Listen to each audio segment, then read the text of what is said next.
पुस्तक 44 अध्याय 1 grand army mobilise. एक शांतिपूर्ण, सुंदर और विशाल दुनिया जहां हेगेमॉन और सम्राट रहते थे। आओ, मेरे द्वारा बनाई गई इस नई डिश को चख कर देखो। 3 हेगेमॉन और 5 कमजोर सम्राट एक दूसरे के बगल में बैठे थे। पास के एक हॉल से एक घुंघराले लाल बालों वाला आदमी बाहर आया। उसके चेहरे पर मुस्कान थी और वह उन्हें बुला रहा था। फिर उसने हाथ हिलाया, जिससे उसके सामने रखी थालियां उसके 8 दोस्तों की ओर उड़ गईं। हर थाली में मांस की लाल पट्टियां भरी हुई थीं, जिन पर किसी न किसी तरह की चटनी लगी हुई थी। हमें भाई ब्लू 5 के स्वादिष्ट व्यंजन अवश्य चखने चाहिए। वाह, बुरा नहीं है। ये काफी कुरकुरा है। इसका स्वाद मेरे पैरों तक पहुंच जाता है। मुझे बहुत अच्छा लग रहा है।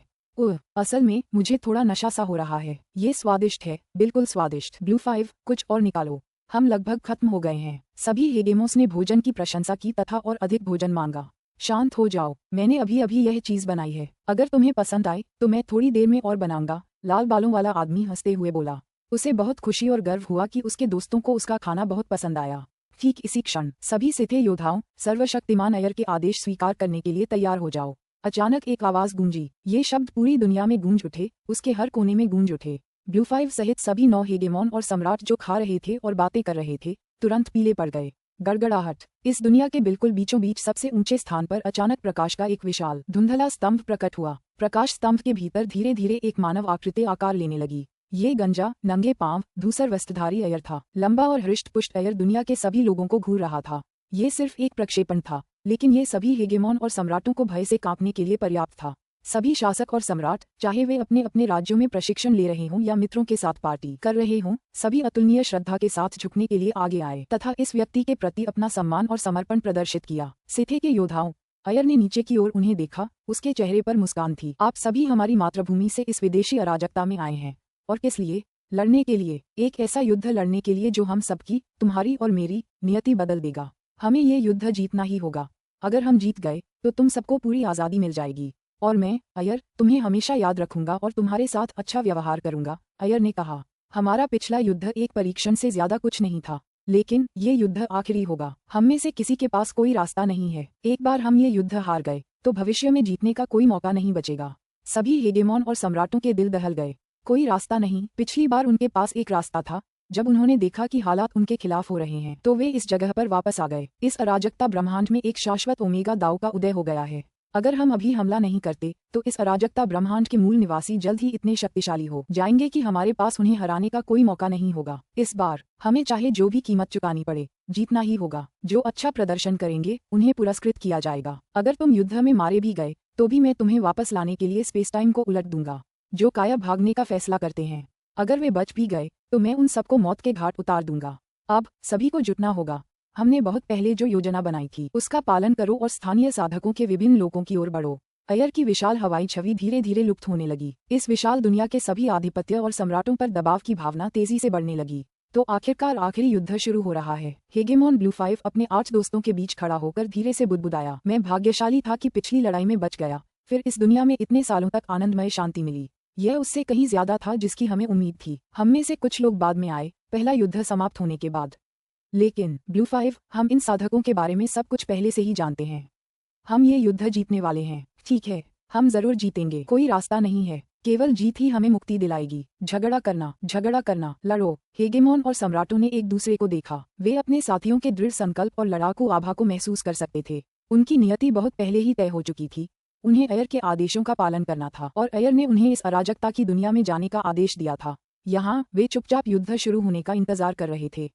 उनकी एकमात्र आशा जीत में थी। वे सभी अंतिम युद्ध में विजय प्राप्त करने के लिए यहाँ आए थे। उस योजना का पालन करो जो बहुत पहले तय की गई थी। युद्धपोतों पर चढ़ो और लामबंदी के लिए तैयार हो जाओ। एक ऊंची आवाज गूंजी जो पूरी दुनिया में गूंज उठी। लामबंद होने के लिए तैयार हो जाओ। युद्धपोतों पर चढ़ो, तेज चलो। दुनिया भर से आवाजें गूंज उठीं। चलो, चलने के लिए तैयार हो जाओ। ब्लू 5 और उसके 8 दोस्त प्रकाश की धारियों में बदल गए जो दूर तक फैल गईं। चाय की केतली उबालने में ही विशाल युद्धपोतों की एक श्रृंखला आसमान में उड़ने लगी। प्रत्येक युद्धपोत में लगभग 20 हेगेमॉन और कई सम्राट, साथ ही कई गोलेम और विशाल खजाने थे। सक्रिय करें। गड़गड़ाहट। अंतरिक्ष कांप उठा जब इस रहस्यमयी आयाम में इतने सालों से सुप्त पड़ी शक्ति आखिरकार सक्रिय हो गई। ऐसा लगा जैसे कोई विशाल फूल खिल गया हो। यह विशेष आयाम स्थानीय अराजकता ब्रह्मांड के महान अंधकार के एक हिस्से में छिपा हुआ था। यह अनगिनत वर्षों से यहीं दफन था और साधकों को कभी इसके अस्तित्व का पता नहीं चला। एक साथ युद्धपोतों का एक समूह हर दिशा में उड़ चला। आपको कामयाबी मिले। अपना ध्यान रखना बड़े भाई। स्वस्तिक। शुभकामनाएं। कई दोस्तों ने एक दूसरे को विदाई दी। चल दर, स्वॉश स्वॉश स्वॉश स्वॉश स्वॉश। उनके चारों ओर अनगिनत आयामी सुरंगें दिखाई दी। प्रत्येक युद्धपोत एक आयामी सुरंग में उड़ता हुआ तेज गति से दूर जा रहा था। वे अंतरिक्ष समय में क्षेत्र जहाजों की तुलना में कहीं अधिक तेजी से वार करने में सक्षम थे। इस मामले में उनमें से प्रत्येक ब्लैक सन के बराबर था। ये प्राचीन युद्धपोत युद्ध और परिवहन के विशिष्ट उद्देश्य से बनाए गए थे और ये दोनों ही पहलुओं में अद्भुत थे। इस दिन अलग अलग क्षेत्रों में स्थित कुल 18 अलग अलग छिपे हुए आयामों ने एक साथ अनगिनत युद्धपोतों को एक अनजान कैओस्वज में छोड़ा। सिथे ने इन छिपे हुए आयामों को कई शक्तिशाली विशेषज्ञों से भरने में अनगिनत युग बिताए थे। उनमें से कई को पहला युद्ध हारने के बाद सिथे कैओस्वज से भेजा गया था। स्थानीय साधकों ने युगों युगों में कई नए विशेषज्ञ पैदा किए थे, लेकिन सिथे कैओस्वज ने तो और भी ज्यादा पैदा किए थे। उनमें से कई को इस कैओस्वज में भेज दिया गया था, जहां वे छिपकर एयर के आदेशों का इंतजार कर रहे थे। अब जब आदेश आ गए थे तो वे सभी संगठित होकर पूरे कैओस्वज में फैलने लगे। फ्लेम ड्रैगन रील्म्स 3 क्षेत्र जी निंग ब्राइटहार्ट द्वीप पर एकांत ध्यान में लीन थे। वे 100 गुना क्षणिक त्वरण के प्रभाव में थे और हर समय विनाश के क्षेत्र के पीछे छिपे रहस्यों पर ध्यान केंद्रित कर रहे थे। उन्हें लग रहा था कि अगर वे इसे एक समान तलवार दाव बनाने के लिए एक मार्गदर्शक स्तंभ के रूप में इस्तेमाल करें तो उस तलवार दाव में अविश्वसनीय शक्ति होगी।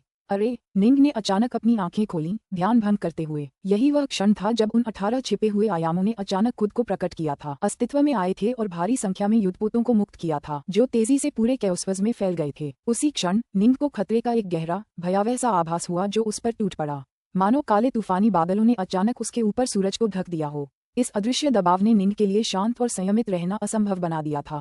विनाश के छत्ते के प्रकट होने से भी निंग को इतना बड़ा खतरा महसूस नहीं हुआ था जितना इस समय महसूस हो रहा था। खतरे का पूर्वाभास इतना गहरा था कि निंग का दिल कांप उठा।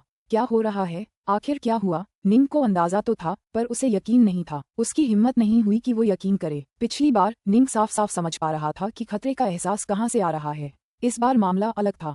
खतरा पूरी तरह से सर्वव्यापी था, मानो अराजकता की दुनिया का हर एक हिस्सा गंभीर खतरे में हो। इसका स्रोत ढूंढने का कोई तरीका नहीं था और इसलिए निंग को समझ नहीं आ रहा था कि क्या करे। मोग, टाइटेनोस, क्या हो रहा है? क्या तुम्हें पता है कि अभी क्या हुआ? निंग ने तुरंत ऑटोक संदेश ताबीज के जरिए एक संदेश भेजा। सिथेलैंड्स की बाहरी परिधि में उस द्वीप के ऊपर आकाश में तैरते हुए प्राचीन मंदिर के भीतर ऑटोक, मोग और अन्य सभी यहाँ एकत्रित थे। क्या बकवास है? अभी क्या हुआ? 2 ऑटोक एकोंग के चेहरे पर एक घबराहट और डर था। खतरे के इस एहसास ने उसे बेहद बेचैन कर दिया था। ऐसा लग रहा था मानो पूरी कैओस्वज अंधेरे में डूब गई हो। हालांकि ऑटोक मोग, ऑटोक स्काईफीडर, ऑटोक स्टोनरूल और ऑटोक टाइटेनोस सभी बिल्कुल शांत थे। उन्होंने बस एक दूसरे को देखा। आखिरकार यह शुरू हो गया है, ऑटोक टाइटेनोस ने धीरे से कहा। ये भयावह विनाश का एहसास, मैं इसे दोबारा कभी महसूस नहीं करना चाहती थी, लेकिन अब यह आ गया है। ऑटोक स्काईफीडर ने अपना सिर हिलाया। वह कभी नहीं भूल पाएगी कि डॉन युद्ध कितना विनाशकारी युद्ध था। उस युद्ध में उनके बहुत से हेजमोन और सम्राट मारे गए थे। हमारा सबसे बड़ा डर सच हो गया है। ऑटोक मोग ने सिर हिलाया। हमारे सील उनके सामने सचमुच बेकार थे। ऑटोक मोग को एहसास हुआ कि निंग ने उन्हें अभी अभी एक संदेश भेजा है। उसने अपना संदेश ताबीज निकाला और एक संदेश भेजा। डार्क नॉर्थ, युद्ध शुरू हो गया है। पुस्तक 44, अध्याय 2, जी निंग का पहला नरसंहार। धमाका। एक निजी कमरे का दरवाजा खुला और सफेद वस्त्र पहने जी निंग बाहर निकली। पिता, युवा स्वामी, ब्राइट मून और ऑटम लीफ सबसे पास थे और वे तुरंत उनका अभिवादन करने के लिए उनके पास आए। निंग ने अपनी बेटी और अपनी बड़ी बहन को देखा, फिर अपने आसपास की दुनिया को देखने लगा। उसकी नजर वास्तविकता की दीवारों के पार थी, जिससे उसे तीनों लोगों की सारी अराजकता भरी दुनियाएं एक नजर में दिखाई दे रही थीं। मुझे आशा है कि युद्ध की लपटें तीनों लोगों को नहीं झुलसाएंगी, निंग ने धीरे से खुद से कहा। नुवा, निंग ने मन ही मन कहा। फुफ, एक आकृति अंतरिक्ष से गुजरी और तुरंत उसके सामने प्रकट हुई। वह माँ नुवा थी। डार्क नॉर्थ, तुमने मुझे क्यों बुलाया है? नुवा मुस्कुराई। सिथे के खिलाफ युद्ध शुरू हो चुका है, निंग ने कहा। नुवा और ब्राइट मून दोनों पीले पड़ गए। हालांकि ऑटम लीफ के चेहरे पर बस एक उलझन भरी नजर थी। उसकी शक्ति बहुत कम थी, इसलिए कई ऐसे रहस्य थे जिन्हें उसे जानने की जरूरत ही नहीं थी। ब्राइट मून चौथे चरण की डाउलॉर्ड और निंग की बेटी दोनों थी। उसे कमोबेश तीनों लोगों के सर्वोच्च स्तर का सदस्य माना जाता था, इसलिए स्वाभाविक रूप से उसे भी कई रहस्यों की जानकारी थी। पिताजी, युद्ध शुरू हो गया है। ब्राइट मून बहुत चिंतित लग रहा था। तो युद्ध शुरू हो गया है। सिथे हमारे लोगों के विभिन्न हेजमोन्स को निशाना बना रहे हैं, निंग ने कहा। और अनगिनत नश्वर प्राणियों, विश्व स्तरीय साधकों और डाउलॉर्ड्स का क्या? उन्हें तो कोई परवाह ही नहीं। वे कमजोर सम्राटों का शिकार करने में ज्यादा ऊर्जा भी बर्बाद नहीं करेंगे। तुम्हारे लिए त्रिलोकों में रहना ज्यादा सुरक्षित रहेगा। साधकों के सर्वोच्च नेताओं में से एक होने के नाते निंग को स्वाभाविक रूप से आक्रमण का नेतृत्व करना था। वह जहां भी सबसे ज्यादा खतरा होता वहां जाता। सिथे अपने पिछले प्रयास में असफल रहे थे। चूंकि उन्होंने फिर से आने का साहस किया था, इसलिए उन्होंने अपने पिछले अनुभवों के आधार पर निश्चित रूप से पर्याप्त तैयारी और समायोजन किए थे। केवल विनाश छत्ते ने ही निंग को ये साबित कर दिया कि सिथे खतरनाक हैं। बहुत संभव है कि उनके अधिनायकों को भी जान का खतरा हो। इसका मतलब था कि तीनों लोगों में उसके दोस्तों और परिवार के सदस्यों के लिए उसके साथ जाना बहुत खतरनाक होगा। दरअसल उनके लिए तीनों लोगों में ही रहना ज्यादा सुरक्षित था। तीनों लोगों का अच्छे से ध्यान रखना। निंग ने ब्राइट मून की ओर देखा और फिर गंभीरता से निर्देश दिया, इसे सुरक्षित रखने के लिए हर संभव प्रयास करो। हाँ पिताजी, ब्राइट मून ने जल्दी से कहा। निंग ने धीरे से सिर हिलाया। उसने बहुत पहले ही कई संरचनाएं और दूसरे खजाने बना लिए थे जिनसे ये सुनिश्चित हो जाता कि त्रिलोक लगभग पूरी तरह से अभेद्य हो। सिथे इक्सल्ट के लिए भी उसमें सेंध लगाना मुश्किल होगा। नुवा, मैं तुम्हें अग्रिम मोर्चे पर भेज दूंगा, निंग ने कहा। माँ नुवा ने सिर हिलाया। एक हेगेमॉन होने के नाते उसे इस युद्ध में भाग लेना ही था। जाने से पहले निंग ने अपने पीछे की दुनिया पर एक आखिरी नजर डाली। यही वो दुनिया थी जिससे वो प्यार करता था और जहाँ वो इतने सालों से घूमता रहा था। उसने यहाँ कई साल एकांत साधना में अपने शिष्यों को शिक्षा देते हुए और यहाँ तक कि बागवानी करते हुए बिताए थे। चलो चलें, निंग ने कुछ और नहीं कहा और तुरंत माँ नुवा को तीनों लोगों से दूर ले गया। 16 क्षेत्र वार गठबंधन के बाहर एक विशाल खाली क्षेत्र। इस जगह को बहुत पहले ही एक प्रमुख युद्ध क्षेत्र के रूप में नामित किया जा चुका था, बिल्कुल अतीत के आतंक स्टाजिया की तरह। हम यहाँ हैं। निंग को नुवा को साथ लेकर युद्धभूमि पर पहुंचने से पहले केवल 3 बार स्पेस टाइम से गुजरना पड़ा। उनके आगमन से उत्पन्न आयामी तरंगों का मतलब था कि उन दोनों को लगभग तुरंत ही खोज लिया गया और अस्त व्यस्त दिखने वाला रियल्म्स लॉर्ड विंडग्रेस स्वयं उनका स्वागत करने आया। सम्राट डाकनॉर्थ, रियल्म्स लॉर्ड विंडग्रेस ने अविश्वसनीय सम्मान के साथ कहा, क्या तुमने युद्ध क्षेत्र की तैयारी पूरी कर ली है? निंग ने पूछा। हमने बहुत पहले ही काम पूरा कर लिया था। ऑटोक टाइटेनोस ने हमें जो ढेरों खजाने दिए थे उनकी वजह से ये काम काफी तेज हो गया। रियल्म्स लॉर्ड विंडग्रेस आत्मविश्वास से भर गया। हमारे सामने जो युद्ध क्षेत्र है वह एक बेहतरीन युद्ध क्षेत्र है। 16 रियल्म वर्सेस एलायंस के हेजेमोन और सम्राट और आसपास के कई अन्य रियल्म्स सभी यहाँ इकट्ठा हुए हैं। अकेले हमारे पास 105 से ज्यादा हेजेमोन हैं और उनमें से कई अपने अवतार लेकर आए हैं। अगर सिथे ने आने की हिम्मत की तो हम जितने भी भेजेंगे उतने का सफाया कर देंगे।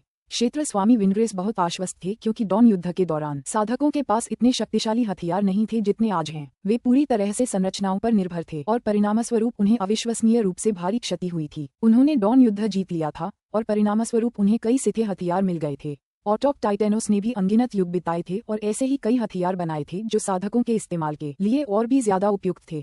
ऑटोक टाइटेनोस आमतौर पर उन्हें सुरक्षित रखता था क्योंकि वह नहीं चाहता था कि ये सुपर हथियार पूरे कैओस्वस को उथल पुथल में डाल दें। हालांकि जब से निंग और अन्य लोगों को ये शक होने लगा था कि सिथे के गढ़ों पर लगी सील टूट गई है, उन्होंने तुरंत जरूरी इंतजाम करने शुरू कर दिए थे। उन्होंने गुप्त रूप से युद्ध क्षेत्र तैयार करना शुरू कर दिया था जहां सभी हेगेमॉन और सम्राट इकट्ठा होते थे। नुवा निंग को त्रिलोक की रक्षा में मदद करने के लिए जिम्मेदार थी। नतीजतन वह थोड़ी अलग थी और उसे त्रिलोक में रहने की अनुमति थी। जब युद्ध शुरू हुआ तो निंग ने उसे स्वयं भेजा। हेजेमोन, ब्राइट शो और अन्य बहुत पहले ही इस युद्ध क्षेत्र में आ चुके थे। उनमें से अधिकांश ने अपने अपने लोकों में केवल कमजोर नवनिर्मित अवतार ही छोड़े थे। युद्ध शुरू होते ही वे तुरंत उन अवतारों को त्याग देते और एक शक्तिशाली अवतार को बनाए रखने और उसे मजबूत करने पर ध्यान केंद्रित करते। बहुत अच्छा, निंग मुस्कुराया। यह एक लंबा युद्ध होगा। हमें अपनी शक्ति को यथासंभव संरक्षित रखना होगा, साथ ही यथासंभव अधिक से अधिक दुश्मनों का वध करने का प्रयास करना होगा।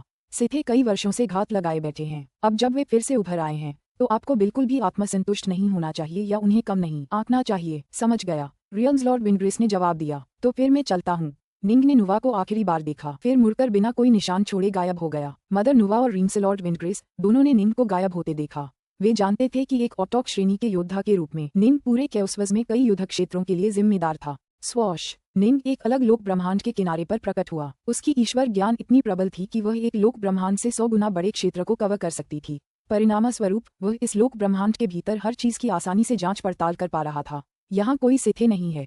निंग तुरंत एक बार फिर दूर चला गया। युद्ध शुरू हो चुका था। 6 ऑटोक और निंग ने इस युद्ध के लिए अपनी रणनीति बहुत पहले ही तैयार कर ली थी। अनगिनत हेजेमोन और सम्राट बहुत पहले ही पूरे कैओस्वस में फैले विभिन्न युद्ध क्षेत्रों में एकत्रित हो चुके थे। हर युद्ध क्षेत्र का आकार अलग अलग था, जो इस बात पर निर्भर करता था कि आसपास कितने हेजेमोन और सम्राट रहते हैं।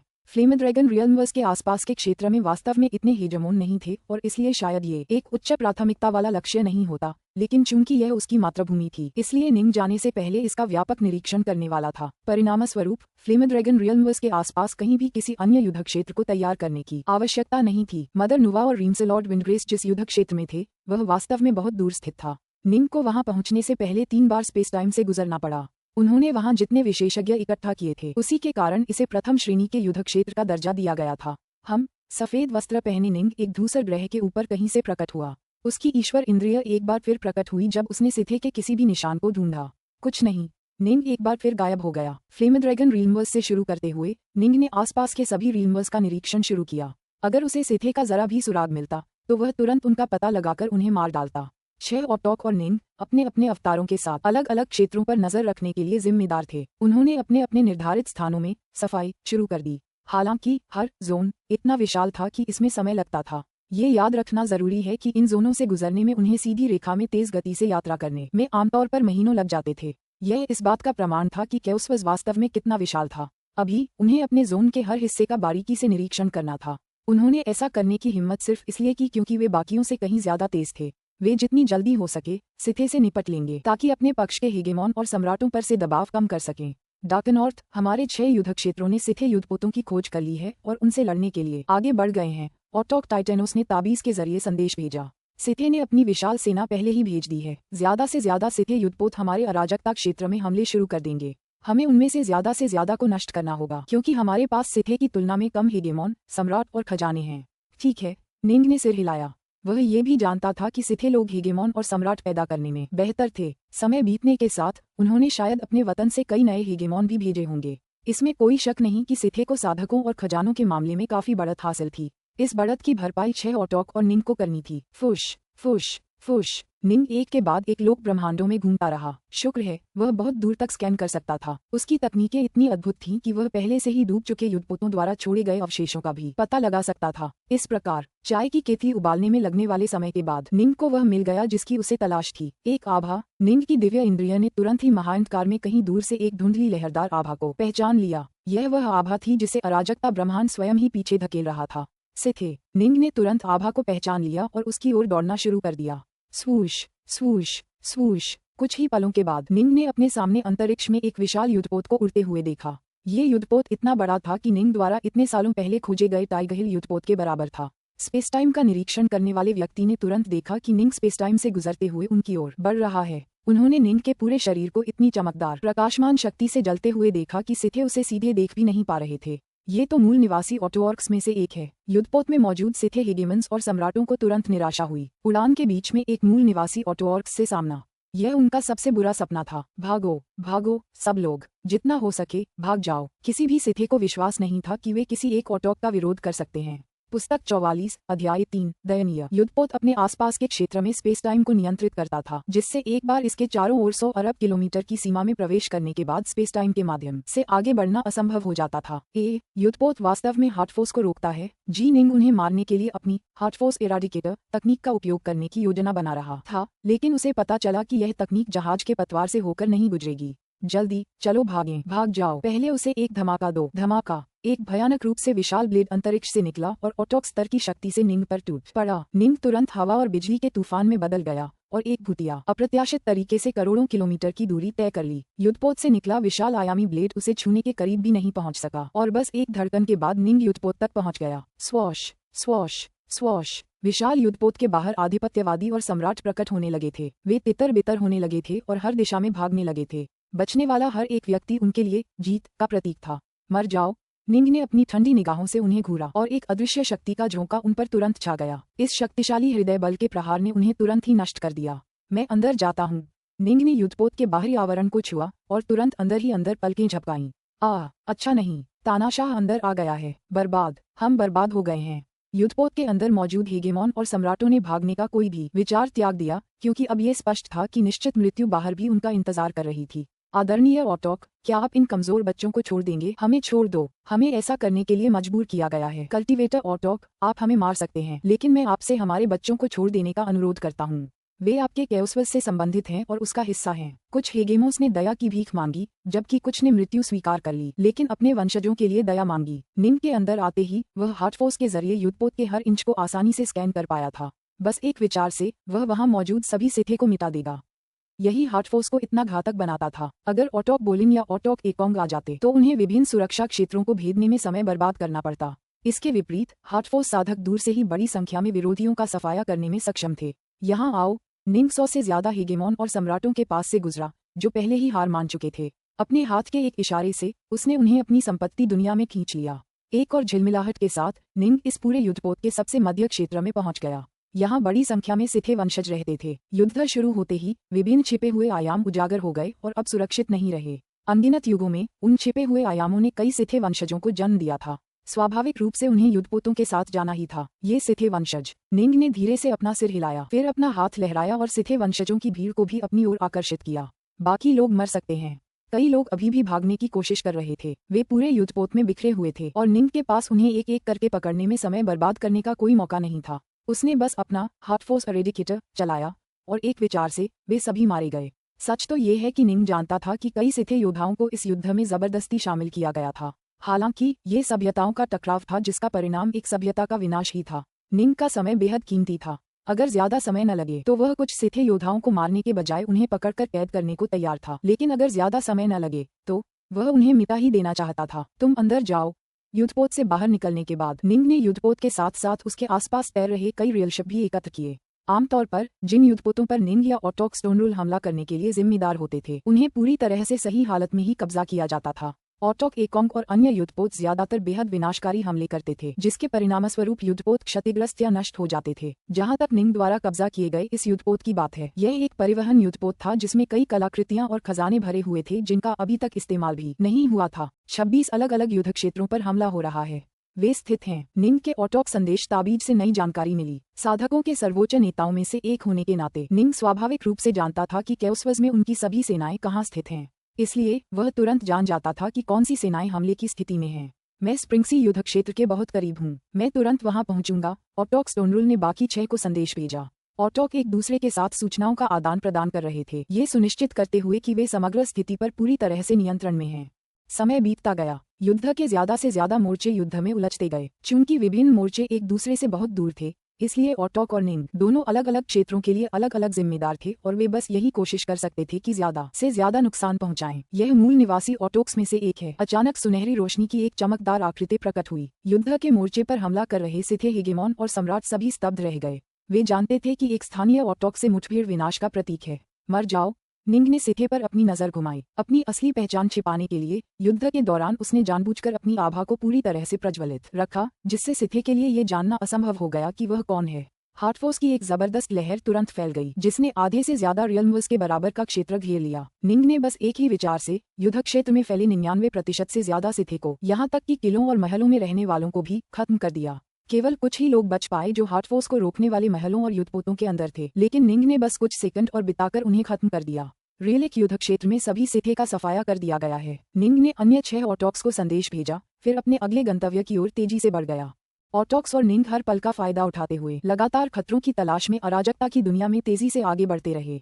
बीच बीच में वे किसी नजदीकी युद्ध क्षेत्र पर रुकते जो पहले से ही युद्ध में उलझा हुआ था। जहां तक ज्यादा दूर के युद्ध क्षेत्रों की बात है, वे वहां जाने की जल्दी में नहीं थे। युद्ध का दायरा और प्रचंडता दोनों बढ़ने लगी। अब तक अराजकता क्षेत्र में हर पल कई लड़ाइयां चल रही थीं। निंग और ऑटोक स्टोनरूल के लिए हालात इतने बुरे नहीं थे, क्योंकि वे अपनी हृदय शक्ति का इस्तेमाल करके बड़ी संख्या में सिथे को तुरंत खत्म कर पाए। दूसरे ऑटोकों के लिए ये दौर कहीं ज्यादा मुश्किल था। कई सिथे किलों या संरचनाओं के पीछे सुरक्षित थे और इन ऑटोकों को उन सुरक्षाओं को भेदने की लंबी प्रक्रिया से गुजरना पड़ा। मुझे परवाह नहीं, उन्हें मारते रहो। तुम कितनों का सफाया कर पाओगे, ऑटोक्स? अय्यरे अपने सिंहासन पर बैठा था। अपने भेजे हुए दस्तों से मिले ढेरों संदेशों के बावजूद वह बिल्कुल शांत था। मेरे अधीन तुम्हारी सभ्यता से कहीं ज्यादा योद्धा हैं और मेरे पास कहीं ज्यादा शक्तिशाली खजाने भी हैं। अगर तुम उनमें से आधे का भी कत्लेआम कर दो तो बाकी आधे तुम्हारे अराजकता विश्व के अनगिनत हेगेमोन और सम्राटों के नाश के लिए पर्याप्त हैं। अय्यरे को अपने अधीनस्थों की हताहतों की जरा भी परवाह नहीं थी। अगर वे मर भी गए तो उनकी सच्ची आत्मा के अंश सिथे केओस्वज में वापस लौट जाएंगे। कोई स्थायी क्षति नहीं हुई। हालांकि जब स्थानीय हेजेमोन और सम्राट नष्ट हो जाएंगे तो उनकी सच्ची आत्माएं सिथे तकनीकों द्वारा निगल ली जाएंगी, जिसके परिणामस्वरूप ये केओस्वज कमजोर हो जाएगा। अंततः मौतों की विशाल संख्या के कारण केओस्वज इतना कमजोर हो जाएगा कि उसके अयर के इस केओस्वज के लिए केओस का स्वामी बनने की पूरी संभावना होगी।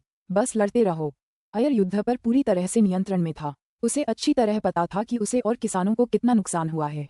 जी निंग की चिंता बढ़ती जा रही थी। वह बहुत तेजी से हत्याएं कर रहा था, लेकिन उसका ज्यादातर समय यात्रा में ही बीतता था। केओस्वज बहुत विशाल था। 16 रियल्म्स गठबंधन सिर्फ इसलिए संभव हो पाया क्योंकि वे 16 रियल्म्स एक दूसरे के काफी पास पास थे। कई रियल्म्स एक दूसरे से बहुत दूर थे, इसलिए रियल्म्स के बीच के खाली स्थान को कई लोग महाअंधकार कहते थे। निंग को एक रियलम्स से दूसरे रियलम्स तक जाने में आमतौर पर आधे दिन से लेकर 2 दिन तक लग जाते थे। वह और उसके 6 साथी जितने ज्यादा लोगों को मारेंगे, उनके अपने आधिपत्य और सम्राट उतने ही कम मरेंगे। लेकिन अगर हालात ऐसे ही चलते रहे तो उन्हें अपने पक्ष के आधिपत्य और सम्राटों से भी भारी नुकसान उठाना पड़ेगा। स्काईविच युद्ध क्षेत्र को सहायता की अत्यंत आवश्यकता है। 9 लैंप्स युद्ध क्षेत्र को सहायता की अत्यंत आवश्यकता है। ड्रैगन कॉलर युद्ध क्षेत्र को सहायता की अत्यंत आवश्यकता है। एक के बाद एक रिपोर्टें आ रही थीं। कुल 26 युद्ध मोर्चे इस समय गंभीर संकट में थे। कुछ युद्ध मोर्चों पर तो उन्हें बड़ी सफलताएं मिली थीं, लेकिन ये 26 गंभीर खतरे में थे। सिथे के अपने कुलीन दस्ते थे और ये दस्ते असाधारण रूप से शक्तिशाली थे। निंग कुछ नहीं कर सकता था। ये सभी 26 युद्ध मोर्चे उससे बहुत दूर थे। सबसे नजदीकी मोर्चे तक पहुंचने में उसे आधे महीने से ज्यादा लग जाता। मैं ड्रैगन कॉलर युद्ध क्षेत्र जाऊंगा, ऑटोक स्काईफीडर ने उत्तर दिया। वहां पहुंचने में मुझे 3 दिन लगेंगे। केवल वही जवाब दे सकती थी। बाकी कोई भी ऑटोक समय पर वहां नहीं पहुंच पाया। सहायता की सख्त जरूरत का मतलब था कि स्थिति इतनी विकट थी कि वे बिना मदद के ज्यादा देर तक टिक नहीं पाते। अंततः वे ड्रैगन कॉलर युद्ध क्षेत्र में अपनी आधी सेना ही बचा पाए। उन्होंने बाकी 25 युद्ध क्षेत्रों में से बाकी सभी को खो दिया। जाहिर है, जब ऑटोक्स अपने द्वारा खोजे गए सिथे का नरसंहार करने में व्यस्त थे, तब उनके अपने हेगेमोन और सम्राट भी युद्ध क्षेत्र में मारे जा रहे थे। ये वास्तव में एक विनाशकारी युद्ध था। कई सिथे मारे गए, लेकिन कम से कम उन्हें दोबारा जिंदा होने का मौका तो मिलता। हालांकि जो स्थानीय साधक मारे गए थे, उन्हें कभी वापस नहीं लाया जा सकता था अगर उनकी मृत्यु के बाद आत्मा भक्षक तकनीक का इस्तेमाल किया जाता। वे इस युद्ध के सच्चे शहीद बन गए। निंग के पास अपने गुस्से को दबाने के अलावा कोई चारा नहीं था। शुरुआत में तो उसने जितने सिथे लोगों को कैद कर सकता था किया, लेकिन अब वह उनमें से ज्यादा लोगों को मारने लगा था। पुस्तक 44 अध्याय 4 शक्तिहीन। अंतरिक्ष के खाली सन्नाटे में एक विशाल काला युद्धपोत मंडरा रहा था, बिल्कुल स्थिर। सफेद वस्त्र पहने एक व्यक्ति उस विशाल काले युद्धपोत के ठीक ऊपर खड़ा था। उसकी तुलना में वह छोटा लग रहा था, लेकिन उसका आभामंडल बेहद प्रभावशाली था और उसकी आंखें बर्फ की तरह ठंडी थीं। ये बहुत बड़ा है, कैओसवस बहुत बड़ा है। जी निंग को बेबसी का एहसास हुआ। युद्ध छिड़ने के बाद आधे साल से ज्यादा समय बीत चुका था। इस आधे साल के दौरान साधक सभ्यताओं के सातों सबसे शक्तिशाली नेता सिथे के हर निशान की तलाश में कैओसवस की खाक छान रहे थे, लेकिन कैओसवस वाकई बहुत विशाल था। आमतौर पर युद्ध क्षेत्रों में कम से कम 10 अलग अलग लोकवस के समूह होते थे, कभी कभी तो उससे भी ज्यादा।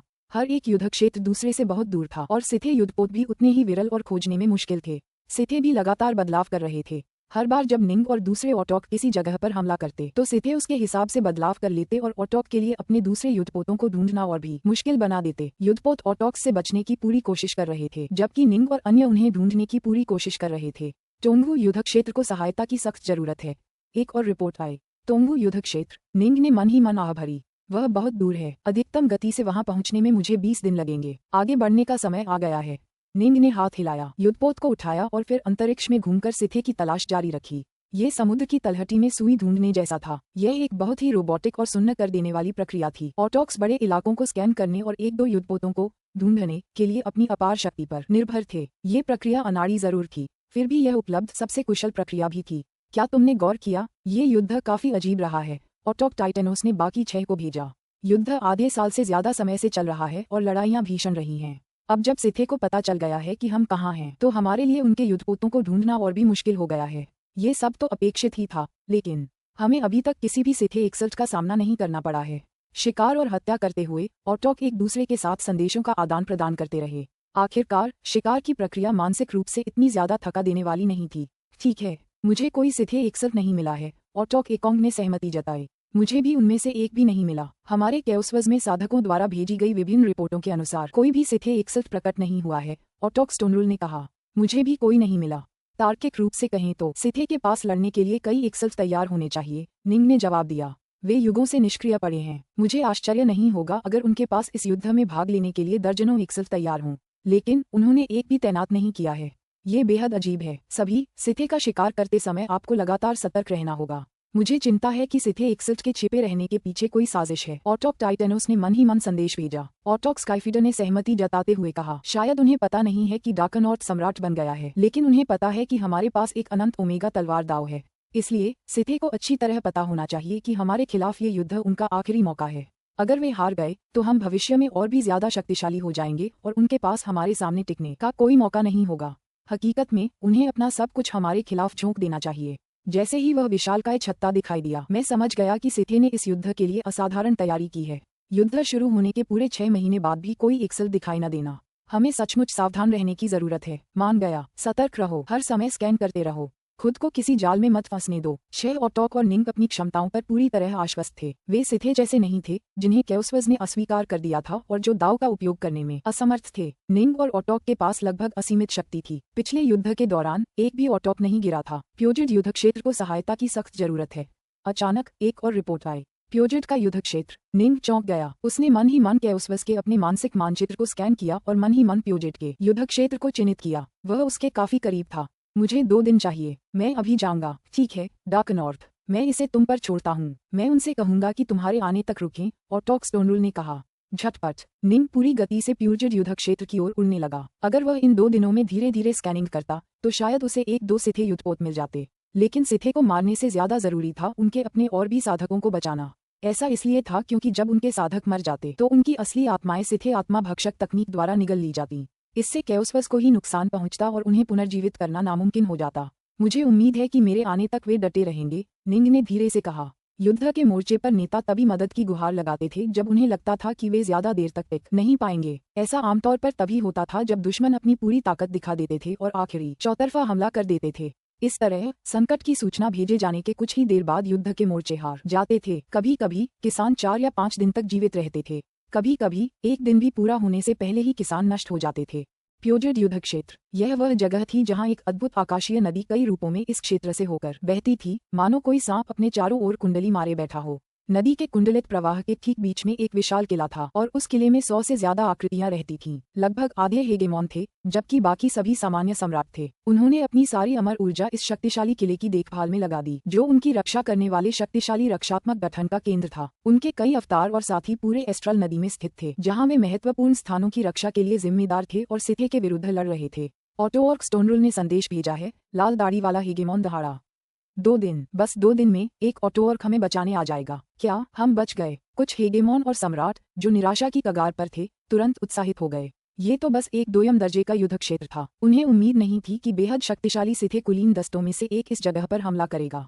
शुरुआत में सिथे ने अपनी असली ताकत छिपाई थी। उन्होंने पहले स्थानीय साधकों की रक्षात्मक ताकत को परखने के लिए 1 महीने से ज्यादा समय तक युद्ध किया, फिर अपनी असली ताकत का परिचय दिया और अंतिम हमला किया। जैसे ही सिथे ने अपनी असली ताकत दिखाई, कृषकों को तुरंत पीछे धकेल दिया गया और उन्हें इस महल के भीतर और आसपास अपनी अंतिम रक्षात्मक रेखाओं की ओर पीछे हटने के लिए मजबूर होना पड़ा। वे बस जितना हो सके उतना देर करने की कोशिश कर सकते थे। 2 दिन, बस 2 दिन। अगर हम बस 2 दिन और टिक पाए तो ये शापित सिथे मरेंगे, हम नहीं। लाल दाढ़ी वाला बुजुर्ग चिल्लाया। मेरे भाइयों और बहनों, लड़ते रहो। अगर हम 2 दिन टिके रहे तो हम सब जिंदा बच निकलेंगे। यह आवाज महल से गूंजी और महल के चारों ओर कुंडलित होकर बहने वाली आकाशीय नदी में मौजूद हेगेमन्स और सम्राटों के मन में गूंज उठी। रुको, हमें रुकना होगा, हमें केवल 2 दिन तक रुकना होगा। युद्ध जारी रहा। सिथे ने उग्रता से हमला जारी रखा, जबकि सभी रक्षक भी प्रतिरोध में समान रूप से उन्मत्त थे। फिर भी अधिक से अधिक रक्षक पराजित होते गए। सबसे पहले उनके अवतार नष्ट हो गए, उसके बाद उन्हें अपने वास्तविक शरीर का उपयोग करके धीरज धरना और युद्ध जारी रखना पड़ा। याद रखें, भले ही आपको पता हो कि आप मरने वाले हैं, आपको उनसे सुरक्षित दूरी बनाए रखने की कोशिश करनी चाहिए। उस असली आत्मा भक्षण तकनीक से बचें, वरना आपको कभी वापस नहीं लाया जा सकेगा। यदि आपके पास कोई विकल्प नहीं है तो पर्याप्त दूरी तक पहुंचने के बाद स्वयं विस्फोट कर लें। धमाका, एक के बाद एक रक्षात्मक संरचनाएं ढहने लगीं और ज्यादातर हेजमोन और सम्राटों ने आत्मा विस्फोट का विकल्प चुना। ऐसा करते हुए उनके ट्रूसोल अंश बाहर की ओर फट गए और फिर तेजी से गायब हो गए। सिथे सोल ईटर तकनीक की सीमा सीमित थी और आत्मा विस्फोट के कारण अक्सर कुछ ट्रूसोल अंश इतनी दूर तक फट जाते थे कि वे केओस्वज में वापस लौट जाते थे। जल्दी करो, 2 दिन हो गए हैं, जल्दी आओ। वह अभी तक क्यों नहीं आया? हेगेमोन और सम्राट अभी भी लड़ रहे थे, आशा से परे आशा करते हुए। धमाका, अचानक एक आकृति कहीं से कुंडलित नदी के ऊपर खाली जगह में प्रकट हुई। उसका पूरा शरीर ऊर्जा से धधक रहा था, जिससे उसे साफ साफ देखना असंभव हो गया था। ऑटोक, सभी जीवित बचे साधक खुशी और उत्साह से चिल्ला उठे। यह उन स्थानीय ऑटोक्स में से एक है। जल्दी करो, भागो। सिथे, जो अपने ढेरों खजानों के साथ लगातार हमला कर रहे थे, ऑटोक्स के आते ही दंग रह गए। वे जल्द से जल्द काम निपटाने की कोशिश कर रहे थे ताकि वे तुरंत निकल सकें और अगले निशाने पर जा सकें। उनके जाने के बाद उन्हें ढूंढना बहुत मुश्किल होता, लेकिन बदकिस्मती से एक साधक ऑटोक्स समय रहते यहाँ पहुंच गया था। उनके ऊपर चमकती सुनहरी आकृति ठंडी निगाहों से नीचे देख रही थी। धमाका, अदृश्य ऊर्जा की एक लहर तुरंत पूरे क्षेत्र में फैल गई, जिसने हमलावर सिथे की आभा को बुझा दिया। हृदय बलरोधी युद्धपोतों के अंदर मौजूद सिथे का केवल एक छोटा सा प्रतिशत ही बच पाया, लेकिन एक ही धड़कन के बाद वे सभी भी मर गए। निंग ने केवल भाग्यशाली सिथे वंशजों को ही बख्शा और अपने साथ ले गया। शुक्र है कम से कम आधे तो बच गए। निंग ने अपने नीचे महल का निरीक्षण किया और जब उसने देखा कि कितने हेगेमॉन और सम्राटों ने इसे बनाया था तो उसने खुद से सिर हिलाया। शुक्रिया ओटोक। हेगेमॉन और सम्राट सभी उत्साह और कृतज्ञता से भर गए। वे जानते थे कि ज्यादातर संकटकालीन कॉल अनुत्तरित रह जाती थीं क्योंकि ओटोक समय पर नहीं पहुंच पाते थे। निंग ने सिर हिलाया फिर मुड़कर चला गया। उसने कोई भी युद्धपोत अपने साथ नहीं लिया बल्कि अपनी नष्ट हो चुकी सेना को मजबूत करने के लिए उन्हें बचे हुए लोगों के साथ ही छोड़ दिया। उस युद्ध क्षेत्र को पराजय से बचाने के बाद निंग ने एक बार फिर ब्रह्मांड की गश्त शुरू कर दी। बीच बीच में वह दूसरे ओटोक्स के साथ संदेशों का आदान प्रदान करता रहता। हिडन क्लाउड युद्ध क्षेत्र को सहायता की सख्त जरूरत है। फिर एक और सूचना आई। इस बार इसने निंग की आंखें झपकाईं। हिडन क्लाउड युद्ध क्षेत्र, क्या यही वह जगह नहीं थी जहां वह शिष्य जिस पर उसे सबसे ज्यादा गर्व था, उसका दूसरा शिष्य ग्रीन बैम्बू यान क्यूडिंग स्थित था। निंग के कुछ ही दोस्त इस लड़ाई में हिस्सा ले रहे थे और जो कुछ लोग हिस्सा ले रहे थे वे 16 क्षेत्र विविधता गठबंधन के सदस्य थे जैसे नुवा। जहां तक ग्रीन बैम्बू यान क्यूडिंग की बात है वह हिडन क्लाउड युद्ध क्षेत्र में अपने दोस्तों के साथ लड़ रहा था। निंग ने स्वाभाविक रूप से उसकी लोकेशन याद कर ली थी। वह मुझसे 26 दिन से भी ज्यादा दूर है। निंग का दिल ठंडा पड़ गया। वह खुद को रोक नहीं पाया और मन ही मन बाकी 6 लोगों को संदेश भेजा, क्या तुम में से कोई वहां पहुंच सकता है? मेरा शिष्य ग्रीन बैम्बू वहां है। तुम्हारा शिष्य डार्कनॉर्थ। ऐसे समय में कोई भी निंग पर स्वार्थ का आरोप लगाने की जहमत नहीं उठाता। कौन सच्चा और पूरी तरह से निस्वार्थ हो सकता है? मैं समय पर नहीं पहुंच पाऊंगा, वह बहुत दूर है। इसके सबसे करीब हम दोनों हैं। डार्कनॉर्थ ओटोक स्काईफीडर ने जवाब दिया। मुझे वहां पहुंचने के लिए 19 दिन चाहिए। ये बहुत ज्यादा समय है और वे इतने लंबे समय तक टिक नहीं पाएंगे। अब तक संकट की सूचना भेजने के बाद अधिकतम जीवित रहने का समय मुश्किल से 10 दिन ही रहा है।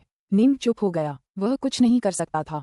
19 दिन। ओटोक स्काईफीडर शायद उस दौरान 10 से ज्यादा युद्धपोतों को तबाह कर सकता था। सिर्फ हिडन क्लाउड युद्ध क्षेत्र को बचाने की कोशिश में उसे छोड़ना उचित नहीं था, खासकर ये देखते हुए कि 19 दिनों के बाद वह युद्ध लगभग पूरी तरह से हार ही जाएगा।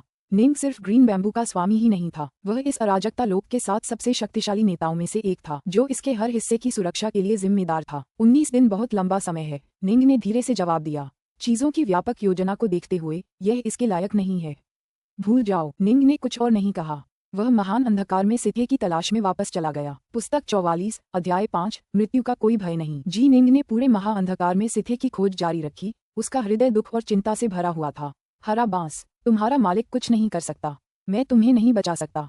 तुम्हें भागना ही होगा, तुम्हें भागना ही होगा। निंग ने मन ही मन बुदबुदाया। आसपास कोई भी सहायता प्रदान करने वाला शासक न होने के कारण ये लगभग तय था कि यान कुडिंग जिस हिडन क्लाउड युद्ध क्षेत्र में स्थित था वह पूरी तरह से पराजित हो जाएगा। ऐसा होने पर हेगेमॉन और सम्राट अंत तक लड़ने की मूर्खता नहीं करेंगे। एक बार जब उन्हें पता चल जाएगा कि वे हारने वाले हैं और कोई मदद नहीं मिलने वाली है तो वे भागने लगेंगे और खुद को जीवित रखने पर ध्यान केंद्रित करेंगे। हालांकि सिथे के पास कई हेगेमॉन और उससे भी ज्यादा खजाने थे। भागते हुए साधक हेगेमॉन हर दिशा में बिखर जाते लेकिन उन्हें एक एक करके मार गिराया जाता। जो हेगेमॉन सफलतापूर्वक बच निकलने में कामयाब रहे उनकी संख्या उंगलियों पर गिनी जा सकती थी और कुछ मामलों में कोई भी बच नहीं पाता था। हालांकि निंग को अभी भी उम्मीद थी। उसके शिष्य ग्रीन बैम्बू के पास एक उत्तम दाव हृदय था। वह एक अन्य विश्व का स्वामी था और उसके पास निंग द्वारा दिए गए खजाने थे। वह निश्चित रूप से सबसे शक्तिशाली हेगेमॉन्स में से एक था, लोनली किंग से कहीं अधिक शक्तिशाली। वास्तव में वह ब्लेसन शासक के बहुत करीब था। अफसोस, कोई भी व्यक्ति चाहे कितना भी शक्तिशाली क्यों न हो पूरी सेना का सामना नहीं कर सकता। फिर भी निंग को लगा कि कुछ उम्मीद है कि उसका ये शिष्य बच निकलेगा और जीवित रहेगा। धिक्कार है, धिक्कार है। अगर मेरा अवतार उस छत्ते में फंसा न होता तो वह भी एक जोन की जिम्मेदारी ले सकता था। शायद मैं हिडन क्लाउड युद्ध क्षेत्र के और करीब होता और अपने शिष्य को बचा पाता। निंग को काफी नाराजगी महसूस हुई। इस समय कुल 13 ओटोक श्रेणी के योद्धा पूरे कैओसवज में बिखरे हुए थे और प्रत्येक एक विशिष्ट क्षेत्र के लिए जिम्मेदार था। निंग का अवतार भी एक ओटोक श्रेणी का योद्धा था लेकिन वह विनाश हाइव में बंधा हुआ था। विनाश छत्ते के केंद्र में स्थित काले टॉवर के भीतर सुनहरे वस्त्र पहने निंग ध्यान में आंखें बंद किए कमल मुद्रा में बैठे थे। गड़गड़ाहट, ऊर्जा की एक अद्भुत आभा उसके चारों ओर लहरदार परतों में घूम रही थी। शक्ति की ये गोलाकार लहरें गहरी धरती, घास और वनस्पतियों, बहते पानी, धधकती लपटों और अविनाशी अयस्कों की आभा बिखेर रही थीं। सभी अलग अलग लहरें निंग के चारों ओर चक्कर लगा रही थीं और जैसे जैसे वे उसकी ओर बढ़ती गईं, वे धीरे धीरे अंतरिक्ष और समय की लहरों में बदलने लगीं और उनके हृदय में स्वयं निंग पर वे भयानक विनाशकारी शक्ति की लहरों में बदल गईं। निंग के आसपास की हर चीज नीली जा रही थी और फिर नष्ट हो रही थी। ये तो शुद्ध विनाश था। सभी प्रकार की ऊर्जाएं नष्ट हो रही थीं और अराजकता ब्रह्मांड भी इस विनाशकारी शक्ति का प्रतिरोध नहीं कर पा रहा था। इस शक्ति के पीछे छिपे गहरे रहस्य विनाश के अधिपति ऑटच एकोंग के विनाश दाऊबत सार से भी आगे निकल गए। अगर निंग इस तकनीक में सचमुच और सफलतापूर्वक महारत हासिल कर लेता तो उसे अविश्वसनीय शक्ति की एक तकनीक प्राप्त हो जाती। मैं अभी भी पूरी तरह से वहां नहीं पहुंचा हूं। यह अभी पूरी तरह से सही नहीं है। निंग ने अपने 6 लाख अराजकता चक्रों के प्रशिक्षण और विनाश के क्षेत्र से प्राप्त अनेक अंतर्दृष्टियों का सहारा लिया था, लेकिन फिर भी उसे लगा कि यह थोड़ा ज्यादा बनावटी और जबरदस्ती का था। दाव सबसे बढ़कर प्राकृतिक था। केवल एक ऐसा दाव जो पूर्ण और प्राकृतिक हो, कृत्रिम न हो, उसे ही पूर्ण कहा जा सकता है। अगर आप इस विनाशकारी शक्ति, जिसे निंग ने विस्मृति कहा था, का कृत्रिम रूप से अनुकरण करने का प्रयास करते, तो आप अंततः वास्तविकता से कोसों दूर रह जाते। विस्मरण, यह अपने मार्ग में आने वाली सभी चीजों को पूरी तरह से नष्ट कर देता है। ऊर्जा के सभी रूप, पंच तत्व, यिन और यांग, अंधकार और प्रकाश, स्थान और समय, अराजकता की दुनिया में मौजूद हर चीज को निगला और नष्ट किया जा सकता है। विस्मरण यही दर्शाता है। मैंने 5 तत्वों की नींव से शुरुआत की, फिर यिन और यांग के रहस्यों के साथ साथ प्रकाश और अंधकार के चक्र का भी उपयोग किया, उन्हें शुद्ध स्पेस टाइम में परिवर्तित किया, जिसे बाद में मिटा दिया गया, जिससे ऐसे मूलभूत कण उत्पन्न हुए जहां स्पेस और टाइम का अस्तित्व ही नहीं रहा। निंग इस समस्या पर विचार करता रहा। उसे नहीं पता था कि उसमें किस अंतर्दृष्टि की कमी थी, लेकिन इस प्रक्रिया के परिणामस्वरूप उसे अपने सभी दाव की गहरी समझ प्राप्त हुई। यदि उन्होंने विस्मृति पर ध्यान नहीं दिया होता तो वे कभी नहीं समझ पाते कि पंच तत्वों को पुनर्तः स्पेस टाइम में कैसे परिवर्तित किया जा सकता है। अंतरिक्ष और काल 2 अनोखे प्रकार की तरंग कण ऊर्जाएं थीं। जब दोनों ने एक दूसरे पर प्रभाव डाला तो उन्होंने यिन और यांग, प्रकाश और अंधकार, और साथ ही पंचतत्वों को जन्म दिया, जिनसे अनगिनत अन्य चीजें जन्मी। इसमें आत्मा का अभाव है। इसमें प्रकृति का हिस्सा होने का वह सर्वोत्कृष्ट गुण नहीं है। निंग ने कई अलग अलग दाव का विश्लेषण जारी रखा, उनके आपसी संबंधों पर विचार करते हुए उनकी तुलना विनाश के क्षेत्र की कार्यप्रणाली से की। निंग का अवतार विस्मृति तलवार दाव का ध्यान करता रहा और उसके अलावा और कुछ करने को था ही नहीं। जब वह विनाश के क्षेत्र को नष्ट करना सीख गया, तभी वह इस स्थान को छोड़ पाया। जब तक ऐसा नहीं हुआ, अवतार को वहीं रहना होगा और उल्टी भंवर संरचना को बनाए रखना होगा। सुदूर हिडन क्लाउड युद्ध क्षेत्र। यहाँ के स्थानीय हेगेमॉन और सम्राटों को एक के बाद एक हार का सामना करना पड़ा। वे पहले ही अपनी अंतिम सबसे शक्तिशाली रक्षात्मक संरचना में पीछे हट चुके थे। फूलों और घास की एक खूबसूरत दुनिया में नीले वस्त्र पहने एक आदमी आसमान की ओर देख रहा था और आसमान कांप रहा था। आयामी दरारें दिखाई दे रही थीं। ग्रीन बैम्बू, कोई खबर, तलवार, अमर हरा बांस, क्या ऑटोक आकर हमें बचाएंगे? उसके पीछे हेजमोन और सम्राटों की एक सेना थी। अब तक उनकी मूल सेनाओं में से 70% से ज्यादा अभी भी जीवित थीं। ऐसा इसलिए था क्योंकि उन्होंने युद्ध के सबसे खतरनाक दौर में अपने अवतारों का बलिदान दे दिया था।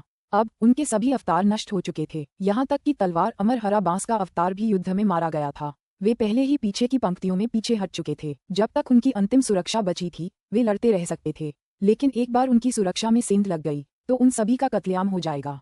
शांत हो जाओ, मैंने पहले ही सहायता मांग ली है, तलवार, अमर हरा बांस बोला। अन्य हेगेमॉन और सम्राट रक्षात्मक संरचना बनाए रखते हुए उत्सुकता से प्रतीक्षा कर रहे थे। अमर तलवार वाला हरा बांस महान डाउलॉर्ड डाकनॉर्थ का शिष्य था और ऑटोक एकॉम का कृपापात्र था। हालांकि यह तथ्य कि निंग अपने दूसरे डाउमज में सफल हुआ था और सम्राट बन गया था, एक गुप्त रहस्य बना रहा, फिर भी कई लोगों को यकीन था कि ऑटोक हरे बांस को बचाने जरूर आएंगे, बशर्ते वे समय पर पहुंच सकें। अचानक अमर तलवार हरे बांस का चेहरा गंभीर हो गया। ऑटोक समय पर नहीं पहुंच पाएंगे। उसने अपनी नजर दूसरे हेगेमॉन और सम्राटों पर डाली, जो सबके चेहरे पीले पड़ गए। उनकी आशा तुरंत गायब हो गई और उनके चेहरे पर निराशा के भाव उभर आए। हमारे पास कोई विकल्प नहीं बचा है, हमें खुद ही अपनी रक्षा करनी होगी, ग्रीन बैम्बू ने कहा। इस विशाल संरचना की रक्षा करने वाली सूक्ष्म जगत संरचनाएं सभी पराजित हो चुकी हैं। अगर हम लड़ते भी रहे तो हम केवल 2-3 दिन ही टिक पाएंगे, उसके बाद पूरी तरह से पराजित हो जाएंगे। तब तक हम में से कोई भी बच नहीं पाएगा। उपस्थित सभी शासक और सम्राट इस आकलन से सहमत थे। ग्रीन बैम्बू ने कहा, इसलिए हमें इस बात पर विचार करना शुरू कर देना चाहिए कि हम कैसे बच सकते हैं। साधकों के सर्वोच्च नेताओं ने उन्हें बहुत पहले ही आदेश दे दिया था, अगर वे जीत नहीं सकते तो भाग जाएंगे। हर एक जीवित व्यक्ति मायने रखता था। अगर वे युद्ध में मारे जाते तो वे अपनी सच्ची आत्माओं को उस आत्मा भक्षक तकनीक द्वारा निगलते हुए देखते। इससे उनका अराजकता विश्व ही कमजोर हो जाता। दूसरे शब्दों में, सिर्फ जीवित बचे रहना ही एक तरह की जीत थी। सिथे ने कई स्कैनिंग फॉर्मेशन बनाए हैं और उनके पास हमसे भी ज्यादा हेगेमॉन और सम्राट हैं। अगर हम तितर बितर होकर भाग भी जाएं, तो भी हमारी संभावना बहुत कम है, एक सम्राट ने चिंतित होकर कहा। एक मौका हमेशा रहता है, ग्रीन बैम्बू ने कहा। चलो सिथे को धोखा देने और उन्हें अपनी सेना तितर बितर करने के लिए मजबूर करने की पूरी कोशिश करते हैं। मेरे लिए हर एक जीवित व्यक्ति एक जीत है। हम हिडन क्लाउड युद्ध क्षेत्र में बिखरे हुए कई अन्य संरचनाओं और खजानों का उपयोग कर सकते हैं, जिन्हें हमने पहले सिथे को धीमा करने के लिए छोड़ दिया था। मैं खुद भ्रम फैलाने और अपने जैसे दिखने वाले लोगों को बनाने में बहुत कुशल हूँ। सही खजाने मिलने पर मैं सिथे के लिए ये जानना मुश्किल बना सकता हूँ कि हमारे असली सदस्य कहाँ गए हैं। विभिन्न हेजमोन और सम्राटों की अपनी अपनी विशेषताएं थीं और वे सभी अपने अपने विचार प्रस्तुत करने लगे। हालांकि वे सभी जानते थे कि सिथे की भी अपनी अपनी विशेषताएं थीं। सिथे युद्धपोत एक विशेष समस्या थी। यह इतना तेज था कि ब्लैक सन के बराबर था। केवल ऑटोक ही उन्हें पकड़ और नष्ट कर सकते थे। युद्धपोतों में अत्यंत संवेदनशील ट्रैकिंग संरचनाएं भी थीं, इसलिए उनमें से बहुत कम ही शायद इसके पीछा से बच पाते। ग्रीन बैम्बू के बगल में 4 पुरुष और महिलाएं खड़े थे। उनमें से एक हट्टा कट्टा और लाल लाल कवच वाला आदमी अजीब सी आवाज में बोला, ये सब मेरी गलती है। मैं ही था जिसने तुम्हें हिडन क्लाउड के युद्ध क्षेत्र में हमारे साथ शामिल होने के लिए आमंत्रित किया था। अगर तुम नुवा रियल्म्स लॉर्ड विंडग्रेस और पैरागॉन ऑफ पिल्स के साथ उनके युद्ध क्षेत्र में होते तो तुम इस स्थिति में नहीं होते। सभी युद्ध क्षेत्रों को पद और स्थिति के अनुसार विभाजित किया गया था। 16 क्षेत्र विश्व गठबंधन और वह अन्य विश्व जहां गोलियों का प्रतिरूप रहता था, सभी एक दूसरे के बहुत करीब थे, इसलिए उन्हें एक ही युद्ध क्षेत्र में समूहीकृत किया गया था। यह वह युद्ध क्षेत्र था जो डाउलॉर्ड डार्कनॉर्थ की मातृभूमि की रक्षा करेगा। एक प्रथम श्रेणी का युद्ध क्षेत्र जिसे पार करना बहुत कठिन होगा। ग्रीन बैम्बू के यहाँ आने का एकमात्र कारण उसके आजीवन मित्र थे जो यहाँ आए थे। कोई बात नहीं, अपने दोस्तों के बीच जीना और मरना एक वरदान है, इसमें डरने की क्या बात है। ग्रीन बैम्बू अपने इन 4 प्यारे दोस्तों को देखकर मुस्कुराया। ग्रीन बैम्बू लाल वस्त्र पहने एक युवती ने ग्रीन बैम्बू की ओर देखा, फिर अचानक उसका हाथ अपने हाथ में लेने के लिए आगे बढ़ी। ग्रीन बैम्बू ने लाल वस्त्रधारी महिला को देखते ही तुरंत उत्साहित और प्रसन्न भाव प्रकट किया। डॉनक्लियर यही औरत थी जिसकी वजह से ग्रीन बैम्बू ने इस युद्धभूमि में आने का फैसला किया था। वह कई सालों से हेगेमॉन डॉनक्लियर को रिझा रहा था, लेकिन वह हमेशा हिचकिचाती रही थी। अब जब उसने उसका हाथ थाम लिया था तो उसने साफ तौर पर उसे सचमुच स्वीकार करने का फैसला कर लिया था। हा, मौत से मुझे कोई डर नहीं है। ग्रीन बैम्बू जोर से हंसा, वह बेहद उत्साहित और खुश था। पुस्तक 44 अध्याय 6 नुकीले दांत प्रकट भाग 1। डॉनक्लियर भी मुस्कुराई। वह जानती थी कि दोनों के मरने की पूरी संभावना है, इसलिए उसने अपनी सारी आशंकाएं दूर कर दीं और अपने दिल की सुनी। बधाई हो ग्रीन बैम्बू, बधाई हो बड़ी बहन डॉनक्लियर। उनके बगल में बैठी दूसरी महिला हेगेमॉन ने मुस्कुराते हुए कहा, बधाई हो। किसने सोचा था कि इस विपत्ति के दौरान इतना अद्भुत कुछ घटित होगा। जब हम सब यहाँ से सुरक्षित निकल जाएंगे तो हमें एक भव्य उत्सव मनाना होगा। हटे कट्टे आदमी ने हंसते हुए कहा, हाँ, हमें जश्न मनाना चाहिए। आसपास के अन्य हेगेमॉन और सम्राट सभी सहमत थे। वे इस अंधकार में घड़ी में खुद को रोशन करने के लिए प्रकाश की किरण की तलाश में थे। सच तो ये था कि वे सभी जानते थे कि बचे हुए लोगों की संख्या शायद उंगलियों पर गिनी जा सकती है, और अगर वे भाग्यशाली नहीं रहे तो उनमें से हर एक मर जाएगा। 1 घंटे की बातचीत के बाद ग्रीन बैम्बू के हेजमन्स और सम्राटों के समूह ने भागने की एक योजना बनाई। वे कुल 59 टुकड़ियों में बट जाएंगे जो अलग अलग दिशाओं में भाग जाएंगी। इस तरह उनके जिंदा बच निकलने की सबसे ज्यादा संभावना होगी। अगर वे साथ रहे तो उनका एक साथ सफाया हो जाएगा। सब लोग, ग्रीन बैम्बू ने वहां मौजूद सभी लोगों पर नजर डाली। योजना तय हो गई है, चलो इसे अंजाम देते हैं। मुझे उम्मीद है कि यह सब खत्म होने के बाद हम फिर मिलेंगे। आइए फिर से मिलते हैं, आइए फिर से मिलते हैं, चलो फिर मिलते हैं। आसपास खड़े कई हेगेमॉन और सम्राटों ने उसकी बात दोहराई। वे सभी जिंदा रहने की चाहत से भरे हुए थे और एक आखिरी संघर्ष में अपना सब कुछ दांव पर लगाने को तैयार थे। थोड़ी देर बाद हिडन क्लाउड युद्ध क्षेत्र की रक्षा करने वाली भव्य संरचना के सामने एक विशाल युद्धपोत प्रकट हुआ। युद्धपोत के सामने सिथे हेगेमन्स और सम्राटों का एक बड़ा समूह था जो अपने खजानों का इस्तेमाल करके अपने सामने खड़ी विशाल गोलाकार संरचना पर भीषण हमला कर रहे थे। अचानक शक्ति की धाराएं उस दल के भीतर से फूटने लगीं। कुछ गहरे कोहरे की धाराओं जैसी लग रही थीं, कुछ बिजली के कड़कते तारों जैसी, कुछ ठोस प्रकाश के स्तंभों जैसी। ये विभिन्न प्रकार की ऊर्जाएं एक जवाबी हमले में फूट पड़ीं, जिसने सिथे के आक्रमण को तुरंत दबा दिया। उन्होंने अपना आखिरी जवाबी हमला शुरू कर दिया है।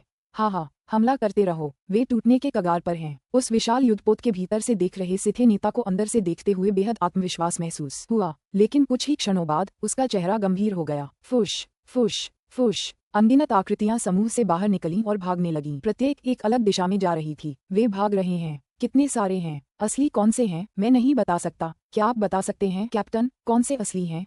बाहर लड़ रहे कई सिथे आदेश का इंतजार कर रहे थे। वे भागना चाहते हैं। सिथे नेता ने अपनी लंबी दाढ़ी पर हाथ फेरा। उसका युद्धपोत किसी तानाशाह के आने का भी पता लगा सकता था। उसकी स्कैनिंग क्षमताएं बेजोड़ थीं और वह लगभग तुरंत ही पता लगा लेता था कि कौन सी आकृतियां असली हैं और कौन सी झूठी। वे कुल 59 दस्तों में बंट गए हैं। प्रत्येक दस्ते में अधिकतम 3 लोग हैं।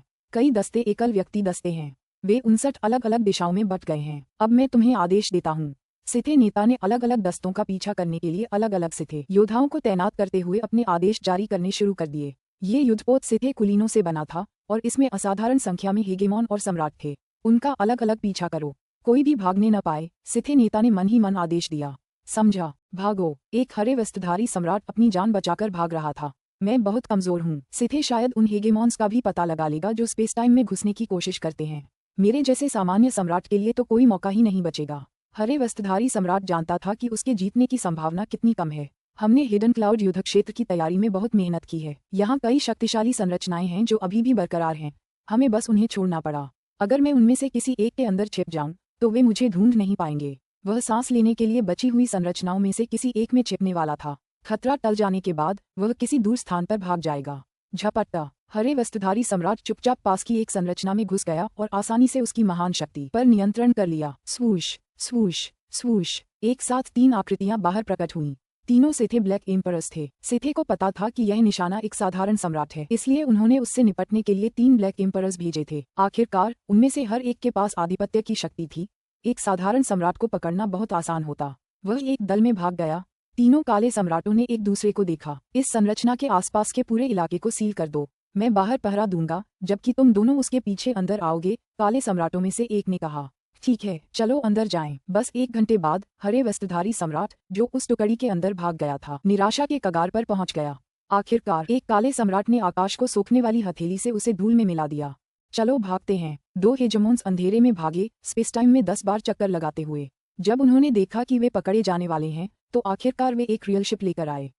चलो भागते हैं। दोनों हेगेमॉन तुरंत क्षेत्र में भागने लगे। जैसे ही उन्होंने ऐसा किया, उनका पीछा कर रहा सिथे दस्ता रुक गया और संदेश भेजा। उनके पास एक क्षेत्र है, हम उन्हें पकड़ नहीं पा रहे हैं। कुछ समय बीतने के बाद हेगेमन्स को थोड़ी राहत मिली। हमारा क्षेत्र बहुत तेजी से उड़ रहा है, हमारे पास बच निकलने का मौका है, हमें यहाँ से निकलना ही होगा। दोनों हेगेमॉन्स आशा से चिपके रहे, लेकिन अचानक क्षेत्र अब स्पेस टाइम के माध्यम से आगे बढ़ने में असमर्थ हो गया। अरे, दोनों जहाज के बाहर देखने लगे। एक विशाल ऊंचा काला युद्धपोत अभी अभी उनके सामने आया था और वह अपने आसपास के एक बड़े क्षेत्र में स्पेस टाइम को दबा रहा था। ये सभी युद्धपोत सिथे नेता ने बड़ी मेहनत से बनाए थे। अगर निंग और अन्य ऑटोक श्रेणी के लड़ाके यहाँ होते भी, तो उन्हें स्पेस टाइम के जरिए सीधे युद्धपोत तक पहुँचने के बजाय धीरे धीरे उस ओर उड़ना पड़ता। उसकी शक्ति अद्भुत थी। हमारा अंत हो गया। दोनों हेगेमॉन्स के चेहरों पर निराशा के भाव उभर आए। उन्होंने एक दूसरे को आखिरी बार देखा। धमाक धमाक, दोनों ने जरा भी संकोच नहीं किया। वे तुरंत प्रकाश के 2 विशाल गुच्छों में फट गए, जो पूरे क्षेत्र में गूंज उठे। उन्होंने आत्मा विस्फोट का विकल्प चुना था। वे सिथे से इतनी दूर थे कि आत्मा विस्फोट के बाद उनके असली आत्मा के टुकड़ों के बच निकलने की अच्छी संभावना थी। ऑटोक्स ने उन्हें बहुत पहले ही ऐसा करने का निर्देश दे दिया था। अगर वे आत्मा विस्फोट कर लें, तो भविष्य में उन्हें फिर से जीवित किया जा सकता है, भले ही वे हेगेमॉन ही क्यों न हों। जैसा कि ऑटोक्स ने देखा, वे उन हेगेमॉन्स को पुनर्जीवित नहीं कर पाएंगे जो लोक्वस के बीच अंतहीन शून्य में मर गए थे। लेकिन एक बार जब उनका कैओसवस कैओस के एक लॉर्ड को जन्म देगा, तो चीजें अलग होंगी। एक कैओस लॉर्ड उन्हें वापस लाने में सक्षम होना चाहिए। उनका मानना था कि उन्होंने बंदी सिथे की यादों से देखा था कि मारे गए सिथे हेगेमॉन्स को वापस जीवित किया जा सकता है। वास्तव में युद्ध में मारे गए एक्सल्ट को भी वापस जीवित किया जा सकता था। हालांकि कीमत इतनी ज्यादा थी कि उन्हें आमतौर पर ऐसा विशेषाधिकार नहीं दिया जाता था जब तक कि उन्होंने सिथे बलों के लिए कोई बड़ा योगदान न दिया हो। फुसफुसाहट, सिथे युद्धपोत से एक अदृश्य भयानक चूषण शक्ति निकलने लगी, जिससे रियलमशिप असहाय होकर युद्धपोत के तल पर एक विशाल छिद्र की ओर लुढ़क गया। कुछ ही क्षणों बाद तल का छिद्र गायब हो गया। हमारे मिलते ही उन्होंने खुद को उड़ा लिया। धिक्कार है, उनके ज्यादातर असली आत्मा के टुकड़े शायद हमसे बच गए। चलो वापस चलते हैं। काला युद्धपोत तुरंत स्पेस टाइम से होते हुए हिडन क्लाउड युद्ध क्षेत्र में वापस लौट आया। इस पूरी प्रक्रिया में बस कुछ ही क्षण लगे थे। उन्होंने लगभग तुरंत ही उस क्षेत्र जहाज का पता लगा लिया और उसे नष्ट कर दिया, फिर अपनी सामान्य स्थिति में लौट आए। मैं बच नहीं पाऊंगी, लेकिन वे शापित सिथे मेरी सच्ची आत्मा को खाने के बारे में भूल सकते हैं। एक सींग वाली दुबली पतली महिला गुस्से से चिल्लाई। धमाका, वह प्रकाश के एक विस्फोट में बदल गई। आत्मा विस्फोट, आत्मा विस्फोट, मारा गया। आत्मा विस्फोट। कुछ लोग जो समय पर आत्मा विस्फोट करने में सक्षम नहीं थे, वे सिथे द्वारा मारे गए, और कुछ ऐसे भी थे जो हिचकिचाए। हालांकि अधिकांश लोगों में ये समझ थी कि कब उड़ान भरना असंभव है, और इसलिए उन्होंने आत्मा विस्फोट करना चुना। ग्रीन बैम्बू और हेगेमॉन डॉन्टलियर एक साथ भाग रहे थे। उनके बाकी दोस्त अलग अलग समूहों में बिखर गए थे। अगर वे सब एक साथ भागते, तो शायद सब एक साथ पकड़े जाते। हेगेमॉन डॉन्टलियर ने ग्रीन बैम्बू की ओर देखते हुए मुस्कुराया, जो अपनी उड़ान में उसे अपने साथ लाने के लिए अपनी पूरी शक्ति का उपयोग कर रहा था। तुम मुझे घूर क्यों रहे हो?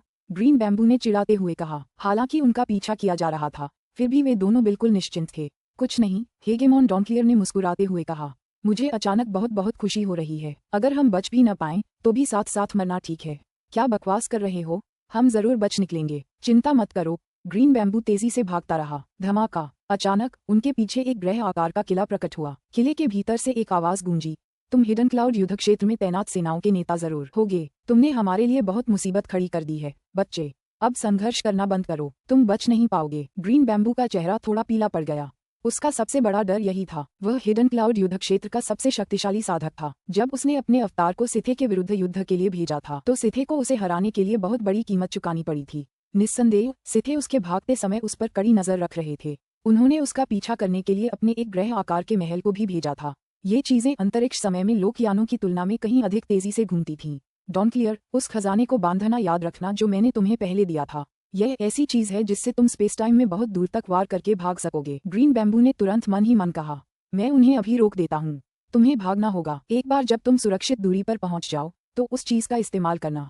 इससे तुम बहुत तेजी से भाग सकोगे और अगर तुम 10 सेकंड तक किसी की नजरों से बच गए तो वे तुम्हारा कोई पता नहीं लगा पाएंगे। नहीं, हेगेमोन डॉन क्लियर चिंतित हो गया। तुम्हारा क्या हाल है? क्या तुम यूं ही अपनी जान गंवा दोगे? पुस्तक 44 अध्याय 7 नुकीले दांत प्रकट भाग 2। एक हेजमोन के रूप में डॉन क्लियर के पास एक असाधारण दाव हृदय था। उसने अपनी सभी पिछली चिंताओं को पहले ही त्याग दिया था और तलवार अमर हरे बांस के साथ दाव साथी बनने का फैसला किया था। उसे मृत्यु का भय कैसे हो सकता है? अगर हम देर करेंगे तो हम में से कोई भी नहीं बच पाएगा, ग्रीन बैम्बू ने घबराहट में कहा। डॉन क्लियर, तुमने इतनी ताकत नहीं कि उन्हें धीमा कर सको। सिर्फ मैं ही ऐसा कर सकता हूँ। चिंता मत करो, तुम्हारे भागने के बाद मैं भी भागने की पूरी कोशिश करूंगा। अगर मैं नहीं बच पाया तो मैं खुद को उड़ा लूंगा। मैं तुम्हें एक राज बताता हूँ जो तुम किसी और के साथ बिल्कुल नहीं साझा कर सकते। मेरे गुरु डार्कनॉर्थ ने ट्रूसोल एवरलास्टिंग तकनीक का इस्तेमाल किया है और डाउमच को फिर से बनाया है। अब उनकी शक्ति ऑटॉक्स के बराबर है। जब तक मेरे ट्रूसोल के अंश बचे रहेंगे मुझे भविष्य में जरूर वापस लाया जाएगा। हेगेमोन डॉन क्लियर चौंक गया। तो क्या महान डॉलॉर्ड डार्कनॉर्थ ने सचमुच अपने डॉमर्च को दोहराने के लिए उस तकनीक का सफलतापूर्वक इस्तेमाल किया था? दूसरे शब्दों में, अगर मुझे आत्मविस्फोट के लिए मजबूर भी किया जाए तो भी मुझे वापस लाया जाएगा, ग्रीन बैम्बू ने तुरंत कहा। और मेरे पास और भी तरकीबें हैं। मेरे खुद बच निकलने की पूरी संभावना है। जल्दी करो और जाओ। अगर तुम मर गए तो मेरे जीने का कोई मतलब नहीं रहेगा। ठीक है। हेगेमोन डॉन क्लियर अब हिचकिचाई नहीं। वह जानती थी कि चूंकि वह बहुत कमजोर थी इसलिए उसके सच्चे आत्मा के टुकड़ों के लिए सिथे आत्मा भक्षक तकनीक से बच पाना मुश्किल होगा। फुफ। हेगेमोन डॉन क्लियर मुड़ी और तुरंत भाग गई। कुछ देर भागने के बाद वह स्पेस टाइम दमन की पहुंच से बाहर निकलने में कामयाब रही। उसने पीछे मुड़कर देखा तो ग्रीन बैम्बू पहले से ही सिथे के खिलाफ लड़ाई में लगा हुआ था। हम भविष्य में निश्चित रूप से एक साथ होंगे। हेगेमोन डॉन क्लियर ने अपने दांत पीस लिए, फिर तुरंत स्पेस टाइम के माध्यम से गायब हो गया। आहा, ग्रीन बैम्बू खुद भी बहुत अच्छे मूड में था। उसके चारों ओर कुल 9 पत्तीनुमा खजाने थे और वह अपने उत्तम दाव हृदय से उनका अद्भुत शक्तिशाली उपयोग कर पा रहा था। उसका हर वार ब्लेसन शासक के हमलों के बराबर था। धमाका धमाका धमाका। दोनों पक्ष एक दूसरे पर लगातार हमले कर रहे थे। इस युद्ध क्षेत्र का साधक नेता सचमुच बहुत शक्तिशाली है। उसकी शक्ति को देखते हुए मुझे लगता है कि उसके पास एक उत्तम दाव हृदय है। इस उल्टे अराजकता लोक में जो कोई भी एक संपूर्ण दाव हृदय प्राप्त कर सकता है वह सचमुच इसके अद्वितीय प्रतिभाशाली लोगों में से एक होगा। सिथे अपने महल से हमले जारी रखे हुए थे। उनका पलड़ा भारी था और यह स्पष्ट था कि जीत उनकी मुट्ठी में होनी चाहिए, लेकिन किसी न किसी तरह यह उनसे दूर ही रही। सच तो ये था कि ग्रीन बैम्बू यही रणनीति अपना रहा था। वह इन सिथे को यह एहसास दिलाना चाहता था कि वे उसे अकेले ही मार सकते हैं और इसलिए वे अपने उच्चाधिकारियों को इसकी सूचना देने में जल्दबाजी नहीं करेंगे। वे पूरे 10 सेकंड तक लड़ते रहे। उफ, इस कल्टीवेटर लीडर से निपटना बहुत मुश्किल है। जल्दी करो और हमारे वरिष्ठों को इसकी सूचना दो। कौन जाने हमें उसे मारने में कितना समय लगेगा। जल्दी करो और उन्हें इसकी सूचना दो ताकि हम अगली बार उस महिला कल्टीवेटर को ढूंढ सकें। ये युद्धपोत पलक झपकते ही एक रियल मवल्स के आकार के क्षेत्र को स्कैन कर सकते थे। यहाँ तक कि रियल मिशिप भी उड़ते समय निशान बनाते थे जिन्हें सिथे स्कैनर पकड़ सकते थे, इसलिए बचना बहुत मुश्किल था। ग्रीन बैम्बू को अब काफी राहत महसूस हुई। 10 सेकंड से ज्यादा हो गए हैं। डॉन क्लियर शायद अब तक भाग गया होगा। उसने डॉन क्लियर से कहा था कि डार्कनॉर्थ उसे तब तक जिंदा कर देगा जब तक उसकी असली आत्मा के टुकड़े बच नहीं जाते, लेकिन ये पूरी सच्चाई नहीं थी। ग्रीन बैम्बू इस युद्ध के बारे में बहुत कुछ जानता था। वह जानता था कि सिथे के पास यह आखिरी मौका था और वे अंत तक लड़ेंगे। हो सकता था कि उसके स्वामी डार्कनॉर्थ की भी मौत हो जाए। अगर ऐसा हुआ तो ग्रीन बैम्बू को भी वापस नहीं लाया जा सकेगा।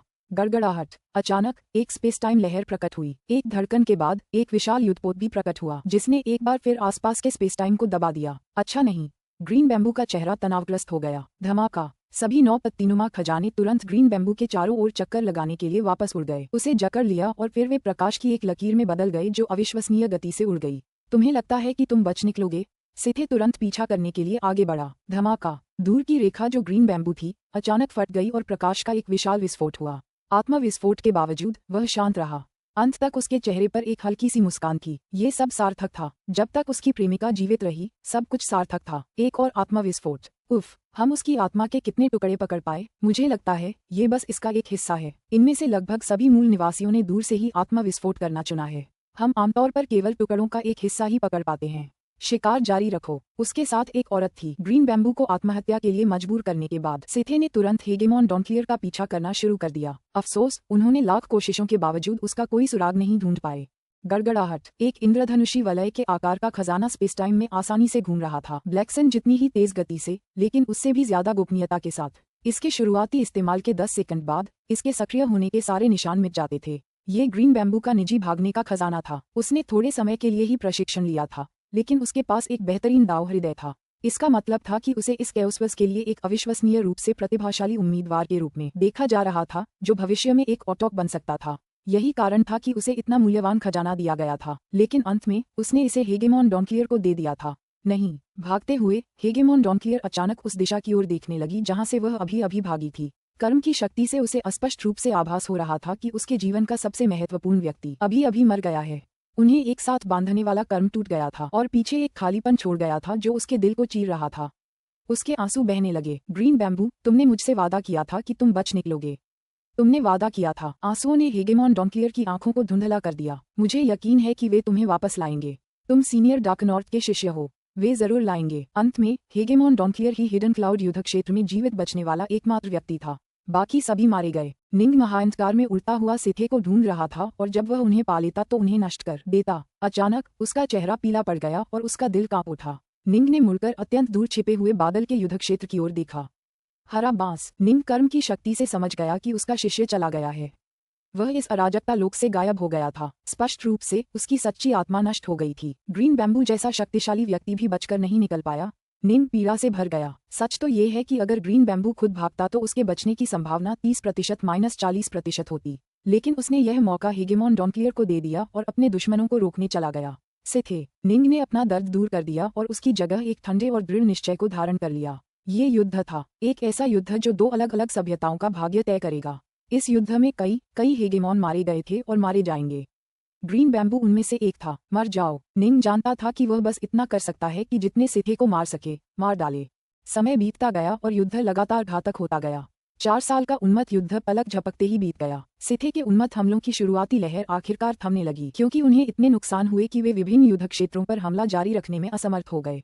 इन 4 सालों के दौरान निंग और बाकी 13 ऑटोक श्रेणी के लड़ाके लगातार उनका पीछा करते रहे। उन्होंने इतने सारे सिथे का सफाया कर दिया था कि कई इलाकों में बचे हुए सिथे हेगेमॉन और सम्राट केवल कम स्तर का ही खतरा पैदा कर पा रहे थे। तुम सब मर जाओगे। ऑटोक एकोंग युद्ध के मैदान पर उतरा और तुरंत ही विशाल सिथे युद्धपोत के अंदर पलकें झपकाईं। मरो मरो मरो। ऑटोक एकोंग विनाश का ऑटोक था और उसने युद्धपोत के भीतर कई हेगेमन्स और सम्राटों का पूरी तरह से नरसंहार करने के लिए अपनी भयानक शक्ति का इस्तेमाल किया। ठीक इसी समय ऑटोक एकोंग का चेहरा अचानक गंभीर हो गया। युद्धपोत के बाहर उसने तुरंत पलकें झपकाईं तो देखा कि युद्ध का मैदान पूरी तरह बदल चुका था। उस इलाके में एक विशाल मंदिर परिसर अभी अभी प्रकट हुआ था और वह उस परिसर के अंदर था। उसने अभी अभी जो युद्धपोत नष्ट किया था उसकी तुलना में वह बहुत छोटा था। उस विशाल मंदिर के चारों ओर कुल 7 छोटे मंदिर थे और हर मंदिर के भीतर कमल मुद्रा में विराजमान एक आकृति थी। उनकी आभा से अंदाजा लगाया जा सकता था कि वे सभी सिथे एक्सल्ट थे। तो सिथे एक्सल्ट आखिरकार आ ही गए। एक साथ ऑटोक एकोंग का चेहरा पीला पड़ गया। वह समझ गया था कि वे उसके लिए कितना बड़ा खतरा है। वे उसे मार सकते थे। यह विशाल मंदिर उसे पूरी तरह से नष्ट करने में सक्षम था। ऑटोक एकोंग, मुझे लगता है तुम बच नहीं पाओगे। मरने के लिए तैयार हो जाओ। सातों सिथे एक्सल्टों की आंखों में उन्माद भरा भाव था। वे जानते थे कि ऑटोक कितने शक्तिशाली होते हैं, इसलिए उन्होंने इस युद्ध के लिए भरपूर तैयारी कर रखी थी। ऑटोक एकोंग ने तुरंत निंग और बाकी 5 ऑटोकों को संदेश भेजा। युद्ध छिड़ने के 4 साल बाद सिथे एक्सल्ट आखिरकार अपनी चाल चल रहे थे। सिथे ने आखिरकार अपने नुकीले दांत दिखा दिए थे। डॉन युद्ध के दौरान ऑटोक्स को कई खतरनाक परिस्थितियों का भी सामना करना पड़ा था।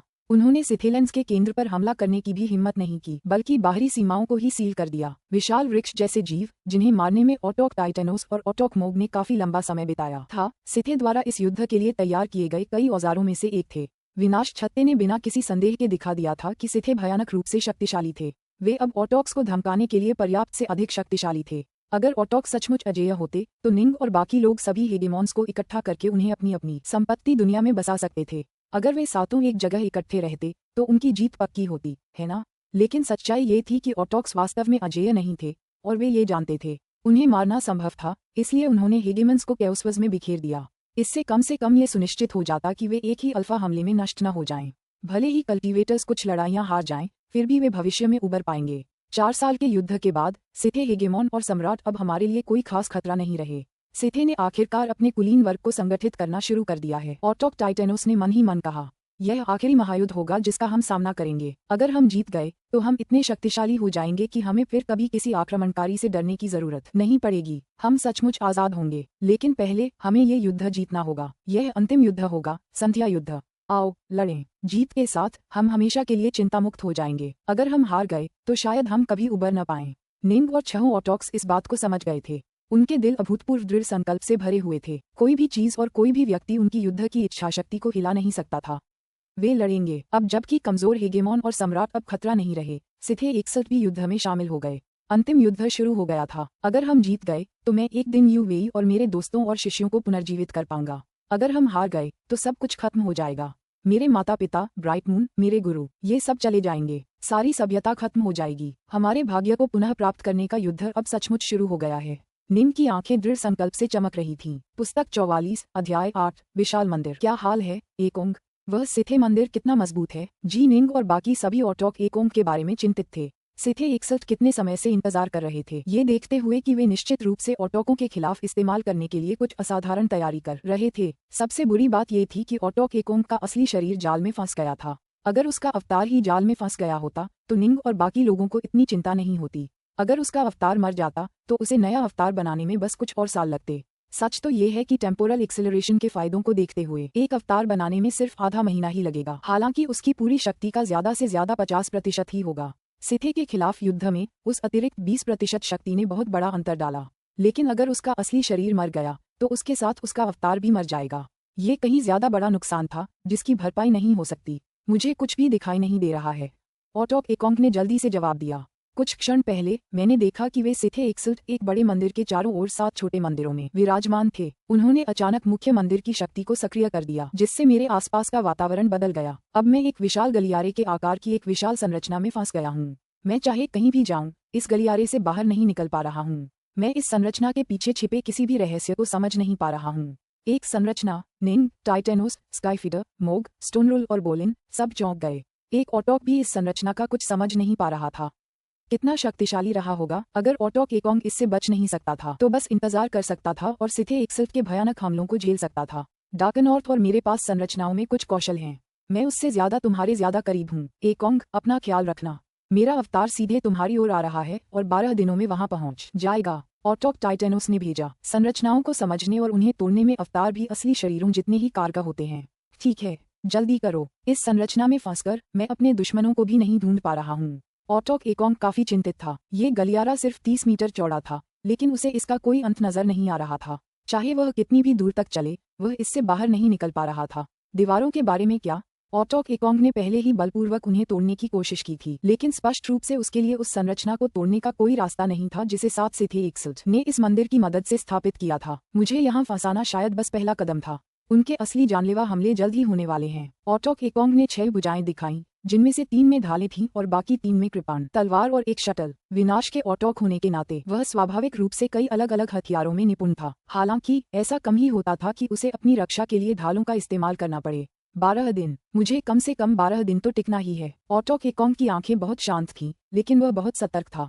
निंग ऑटोक एकोंग को लेकर बहुत चिंतित था, लेकिन फिलहाल ऑटोक टाइटेनोस का अवतार भेजना ही उनके लिए सबसे अच्छा विकल्प था।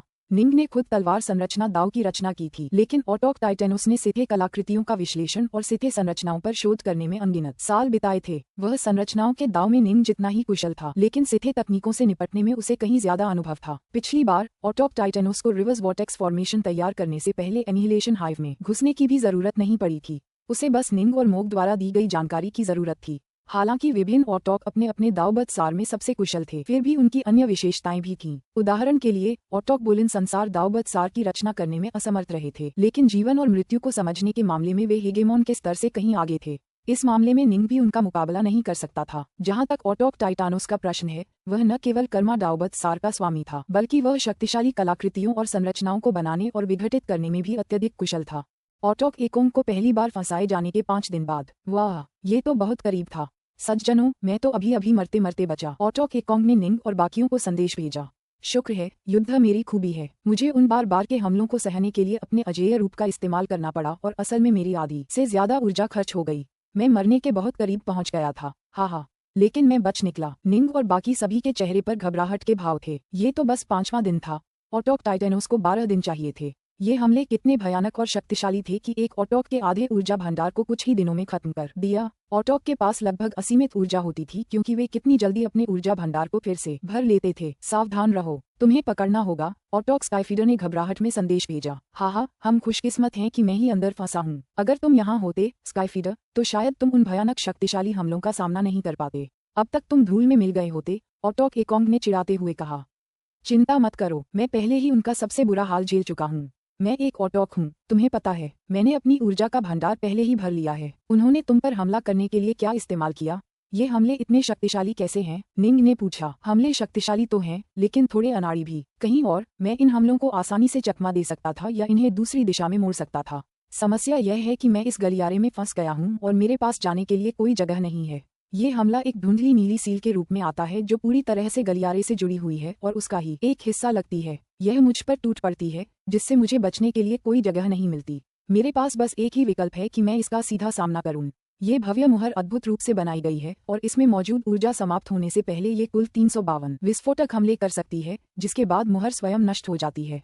अंततः मुझे इस मुहर के हमलों की भयानक विनाशकारी शक्ति को सहने के लिए अपने अजेय रूप में परिवर्तित होना पड़ा, अन्यथा मैं धूल में मिल जाता और मेरी सच्ची आत्मा नष्ट हो जाती। निंग ने ये सुनकर भौहें चढ़ाईं।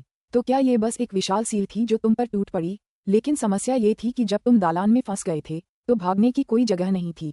तुम्हें उन हमलों का सीधा सामना करना था। ऑटोक एकोंग के साथ तो मानो मुक्केबाजी का थैला जैसा व्यवहार हो रहा था। ऑटोक एकोंग ने कहा, यदि मुझ पर लगातार 3 या 4 बार ऐसी चीजों से हमला हुआ तो मैं निश्चित रूप से बर्बाद हो जाऊंगा। ज्यादा चिंता मत करो, ऑटोक एकोंग ने कहा। सिथे हमसे अलग हैं, वे हमारे कैओस्वर्स के लिए विदेशी हैं। हम अपने कैओस्वर्स से अपनी ऊर्जा को अनंत काल तक पुनः प्राप्त कर सकते हैं, लेकिन वे ऐसा नहीं कर सकते। अगर वे बाहरी दुनिया से बलपूर्वक शक्ति प्राप्त करने का प्रयास करेंगे तो ये प्रक्रिया अविश्वसनीय रूप से धीमी होगी। उन्होंने कई अलग अलग ऊर्जा उत्पादक खजाने तैयार किए होंगे और हर बार जब वे ऐसा शक्तिशाली हमला करेंगे तो उन्हें भारी कीमत चुकानी पड़ेगी। सबसे अधिक संभावना है कि एक विशाल मुहर ही उनकी पूर्ण सीमा है। ऐसा कोई तरीका नहीं है जिससे वे बिना आराम किए लगातार 4 मुहरें उत्पन्न कर सकें। अगर वे ऐसा कर सकते तो वे बहुत पहले ही ऐसा कर चुके होते। हाँ, एक ऑटोक को मारना इतना आसान नहीं होगा, ऑटोक एकोंग हंसा। जैसे जैसे समय बीतता गया, सिथे ने ऑटोक एकोंग को मारने के लिए कई तरह के हथकंडे अपनाए। उन्होंने पहले ग्रैंड सील से शुरुआत की, फिर कपटी और अजीबोगरीब हथकंडे अपनाए। हालांकि उसे मौत के कगार पर पहुंचाने वाली एकमात्र तकनीक वह ग्रैंड सील और एक अजीबोगरीब टेंटेकल हमला ही थी। 12वें दिन ऑटोक टाइटेनोस का अवतार आखिरकार आ पहुंचा। वह बाहर से संरचनाओं को भेदने में असमर्थ था, इसलिए उसके पास मंदिर में घुसने के अलावा कोई विकल्प नहीं था। तुरंत अपने वरिष्ठों को सूचित करें कि हमने 2 ऑटोक श्रेणी के लड़ाकों को पहले ही बांध लिया है। उनमें से एक ऑटोक एकोंग है और यह उसका असली शरीर प्रतीत होता है। अगर हम उन्हें मार सकें तो ये स्थानीय साधकों की श्रेणी से 3 ऑटोक श्रेणी के लड़ाकों को कम करने के बराबर होगा। हमारा मंदिर मुख्यतः दुश्मनों को फंसाने के लिए है, जिसका अर्थ है कि इसके हमले पर्याप्त शक्तिशाली नहीं हैं। जल्दी करो और अपने वरिष्ठों से कहो कि वे हमें और सेनाएं भेजकर उन दोनों का सफाया कर दें। विशाल मंदिर के भीतर 761 बेहद उत्साहित थे। निंग और अन्य लोग अपने अपने क्षेत्रों पर पहरा देते रहे। सिथे हेगेमॉन्स और सम्राटों को पकड़कर उनका सफाया करते रहे। अराजकता क्षेत्र में कुल मिलाकर स्थिति बेहतर हो गई थी। स्थानीय हेगेमॉन्स पर अब बहुत कम दबाव था। हालांकि अभी भी कई दुर्जेय सिथे युद्धपोत घूम रहे थे। 5 दिन बाद ऑटोक टाइटेनोस का अवतार उस संरचना के अंदर ऑटोक एकोंग में शामिल हो गया। मर जाओ। निंग ने अभी अभी एक विशाल काले युद्धपोत की खोज की थी जो आसपास के क्षेत्र में स्पेस टाइम को दबा रहा था। हालांकि निंग हवा और गड़गड़ाहट के तूफान में तब्दील हो गया और युद्धपोत की ओर झपटा। अंदर से पलक झपकते ही अंदर मौजूद सिथे का वध करने का इरादा रखता था। अच्छा नहीं, ये तो एक तानाशाह है। भागो, जल्दी करो। इस युद्धपोत में मौजूद सिथे हेगेमॉन और सम्राट एक विशिष्ट दस्ते के सदस्य थे। वे युद्ध की पहली लहरों में बच गए थे और उन्होंने कई उपलब्धियां हासिल की थीं। कुल मिलाकर 3 साधक युद्ध मोर्चों को नष्ट कर दिया था। झपट्टा। युद्धपोत में घुसने के बाद निंग ने इन सफल सिथे योद्धाओं पर जरा भी दया नहीं दिखाई। उनकी उपलब्धियां स्थानीय हेगेमॉन्स की हत्या से आई थीं। तुम सब मर सकते हो। हृदय बल की एक विशाल लहर तुरंत बह गई, जिसके कारण अनेक सिथे नष्ट हो गए। अचानक निंग का चेहरा गंभीर हो गया और उसने युद्धपोत के बाहर पलकें झपकाईं। वहां उसने पाया कि बाहरी दुनिया बदल गई थी। अब वह एक विशाल धूसर सफेद मंदिर परिसर में था और मंदिर के किनारों पर कुल 8 पत्थर के स्तंभ थे। प्रत्येक पत्थर के स्तंभ के ऊपर एक आकृति कमल मुद्रा में विराजमान थी। हालांकि उनकी शक्तिशाली आभा निंग की आभा से कमतर थी। निंग को बिना किसी संदेह के पता था कि ये सभी सिथे एकसल्फ थे। उनकी संख्या 8 थी। आप ऑटोक हमारे सम्राटों पर जिस तरह से हावी हो रहे हैं, उसे देखते हुए लगता है कि आपके पास कुल 13 ऑटोक श्रेणी के लड़ाके हैं। अगर हम विनाश छत्ते में मौजूद एक को भी शामिल कर लें तो कुल मिलाकर 14 हैं। एक लंबा दुबला पतला सिथे एकसठ जो एक पत्थर के खंभे पर बैठा था, निंग को चमकती आंखों से घूर रहा था। अगर आप में से हर एक के पास एक सच्चा शरीर और एक अवतार है तो इसका मतलब है कि आपके पास कुल 7 ऑटोक हैं। 6 के बारे में तो हम पहले से ही जानते हैं। अब 7वां कौन है? क्या ये कोई नया पदोन्नत ऑटोक है या कोई सम्राट डार्कनॉर्थ है जिसने ट्रू सोल एवरलास्टिंग तकनीक का इस्तेमाल किया था? पुस्तक 44 अध्याय 9 अयर की प्रतिक्रिया। 8 पत्थर के खंभों पर बैठे सिथे एक्सल्स अपने सामने चमकते मानवरूपी को गौर से देख रहे थे। उनमें से कोई भी स्पष्ट रूप से नहीं देख पा रहा था कि वह व्यक्ति कौन था। कृषक सेना का 7वां नेता कौन था? क्या वह नया ऑटोक था या सम्राट डार्कनॉर्थ? यह एक ऐसा प्रश्न था जिस पर सिथे ने गहराई से ध्यान दिया, यहाँ तक कि अयेरे भी इसका उत्तर निश्चित रूप से जानना चाहते थे। वे एक नए ऑटोक को उभरते देखना ज्यादा पसंद करेंगे बजाय इसके कि डॉल और डार्कनॉर्थ ट्रू सोल एवरलास्टिंग तकनीक में पारंगत होकर शाश्वत सम्राट बन जाए। कोई ऐसा व्यक्ति जो इतना प्रतिभाशाली हो कि ट्रू सोल एवरलास्टिंग तकनीक विकसित कर सके, सिथे के लिए बेहद खतरनाक होगा। युद्ध के दबाव के कारण वह ओमेगा ऑटोक बन सकता है। तुम अनुमान क्यों नहीं लगाते? निंग जोर से हंसा। जैसे ही वह प्रकाश की एक किरण में परिवर्तित हुआ जो दूर तक फैल गई। जैसे ही निंग आगे बढ़ा, विशाल धूसर सफेद मंदिर अचानक शक्ति से भर गया। 8 सिथे एक्सल्ट ने इसे सक्रिय कर दिया था, जिससे निंग के चारों ओर स्पेस टाइम मुड़ और विकृत हो गया था। निंग अपने आसपास के वातावरण को बदलते हुए महसूस कर सकता था, जो सफेद बादलों और सुगंधित फूलों की एक चमकदार, खूबसूरत दुनिया में बदल रहा था। निंग इस सबके बीच में खड़ा था और उसके चेहरे पर एक अजीब सी मुस्कान थी। एक भ्रामक संरचना, निंग ने सोचा। एक हृदय बल साधक के सामने भ्रमों से खेलना क्या मजाक है? वह एक संरचना विशेषज्ञ और एक हृदय बल साधक दोनों था। अपनी हृदय बल की सहायता से वह इस संरचना के संचालन के पीछे के कुछ रहस्यों को आसानी से समझ पाया। यद्यपि निंग को अपनी संभावनाओं पर पूरा भरोसा था, फिर भी वह बहुत सावधान था और तुरंत ही अपने 3 सिर वाले 6 भुजाओं वाले मोड में चला गया तथा सभी 6 उत्तरधनुष तलवारें तैयार रखीं। तोड़ो! निंग की तलवार की रोशनी फूट पड़ी और उसने उस खूबसूरत मायावी दुनिया को ऐसे चीर डाला मानो वह संरचना बस टोफू हो। बस वह दुर्जेय दिखने वाली संरचना पराजित हो गई। फिर निंग बिजली और हवा के तूफान में तब्दील होकर दूर उड़ गया। हा, प्रभावशाली! आपने वाकई हमारे भ्रमों को आसानी से हरा दिया। आपकी सभ्यता के 6 ज्ञात ऑटोकों में से केवल ऑटोक स्टोनरूल, जो ब्रह्म दावबत सार का स्वामी है, ही ऐसा कर सकता था। हालांकि हम पहले से ही जानते हैं कि ऑटोक स्टोनरूल यहाँ से काफी दूर है, जिसका मतलब है कि आप शायद सम्राट डार्कनॉर्थ हैं, एक प्राचीन आवाज ने कहा। सम्राट डार्कनॉर्थ, हमने तो बस ये भ्रम इसलिए पैदा किए थे ताकि हम आपकी पहचान सुनिश्चित कर सकें। क्या आपको सचमुच लगता था कि आप इतनी आसानी से बच निकलेंगे? मृत्यु की प्रतीक्षा करो, सम्राट डार्कनॉर्थ। मुहर! एक गड़गड़ाहट की आवाज के साथ विशालकाय धूसर सफेद मंदिर परिसर अपनी जगह पर घूमने लगा। उसकी बाहरी दीवारें ऊपर उठ रही थीं जबकि उसका केंद्र नीचे की ओर धंस रहा था। निंग बिजली और हवा के तूफान में तब्दील हो गया था, जो भागने की कोशिश कर रहा था, लेकिन कुछ ही पल बाद पूरे मंदिर का आकार पूरी तरह बदल गया। अब वह एक अर्धगोलाकार जेल की कोठरी जैसा हो गया था जिसे पूरी तरह से बंद कर दिया गया था और वह अंदर फंस गया था। वह पूरी तरह से इस जगह में बंद था। निंग ने उस सुरक्षित गलियारे की ओर देखा जिसने उसे कैद कर रखा था, फिर अपनी इंद्रियों का अनुसरण करते हुए दीवारों को छूने के लिए आगे बढ़ा। अरे! निंग ने भौहें चढ़ाईं। एक और स्पेस टाइम सीलिंग संरचना। बस एक विचार के साथ निंग पलकें झपकाते हुए दीवार के पार चला गया और बाहर निकला। उसे एक विशाल खाली स्थान दिखाई दिया। इस शून्य में बस कई छोटे छोटे स्पेस टाइम सातत्य थे। बड़े 10 अरब किलोमीटर आकार के थे, जबकि छोटे केवल दसियों हजार किलोमीटर आकार के थे। ये सभी मिलकर एक बेहद जटिल सीलिंग संरचना बनाते थे जिसने स्पेस टाइम को बंद कर दिया था। इस जगह से आसानी से उड़कर बाहर निकलने का कोई रास्ता नहीं था। अगर वह बचना चाहता था तो उसे पहले इस संरचना को सुलझाना होगा। सीलबंद स्पेस टाइम। निंग का सिर दुख रहा था। विनाश छत्ते में उसे अनगिनत स्पेस टाइम बुलबुले मिले थे जो एक जटिल संरचना में जुड़े हुए थे जिसका इस्तेमाल उसके कैओस्वस से ऊर्जा खींचने के लिए किया जाता था। इसका कोई खास भ्रमित करने वाला या फंसाने वाला प्रभाव नहीं था क्योंकि यह इसका मुख्य उद्देश्य नहीं था। हालांकि ये केवल शक्तिशाली दुश्मनों को फंसाने के उद्देश्य से ही अस्तित्व में था। तो मैं यहीं स्पेस टाइम को नष्ट कर दूंगा। 3 सिरों वाले 6 भुजाओं वाले निंग ने तलवार की रोशनी की 6 धाराएं उस क्षेत्र में भेजीं और अपने स्पेस टाइम तलवार दाव का इस्तेमाल करके एक के बाद एक स्पेस टाइम बुलबुलों पर हमला करके उन्हें नष्ट कर दिया। अफसोस, नष्ट हुए बुलबुलों की जगह जल्द ही दूसरे बुलबुलों ने ले ली। मैं इसे जबरदस्ती नहीं कर सकता। मुझे इस संरचना के पीछे के रहस्यों को समझना होगा, फिर इसे भेदना होगा। निंग अपने अगले कदमों पर विचार करने लगा। पत्थर के खंभों पर बैठे 8 सिथे एक्सल्टों ने एक दूसरे को देखा। वे देख और महसूस कर सकते थे कि निंग उनके समूह के अंदर क्या कर रहा था। सम्राट डार्कनॉर्थ से जुड़ी कोई भी बात बेहद महत्वपूर्ण है। इसकी सूचना तुरंत हमारे वरिष्ठों को दें, एक एक्सल्ट ने कहा। ठीक है। एक काले बालों वाले आदमी ने सिर हिलाया और एक चांदी जैसी आकृति का आधार अपने सामने रखा।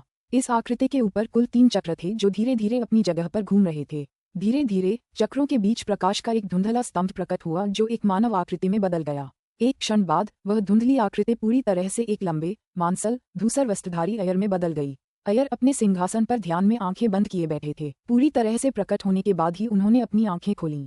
सर्वशक्तिमान अयर, काले बालों वाला आदमी बैठा रहा, लेकिन फिर भी उसने सम्मान में नीचे की ओर सिर झुकाया। यह क्या है? अयर ने अपने सिंहासन से नीचे उस आदमी की ओर देखा।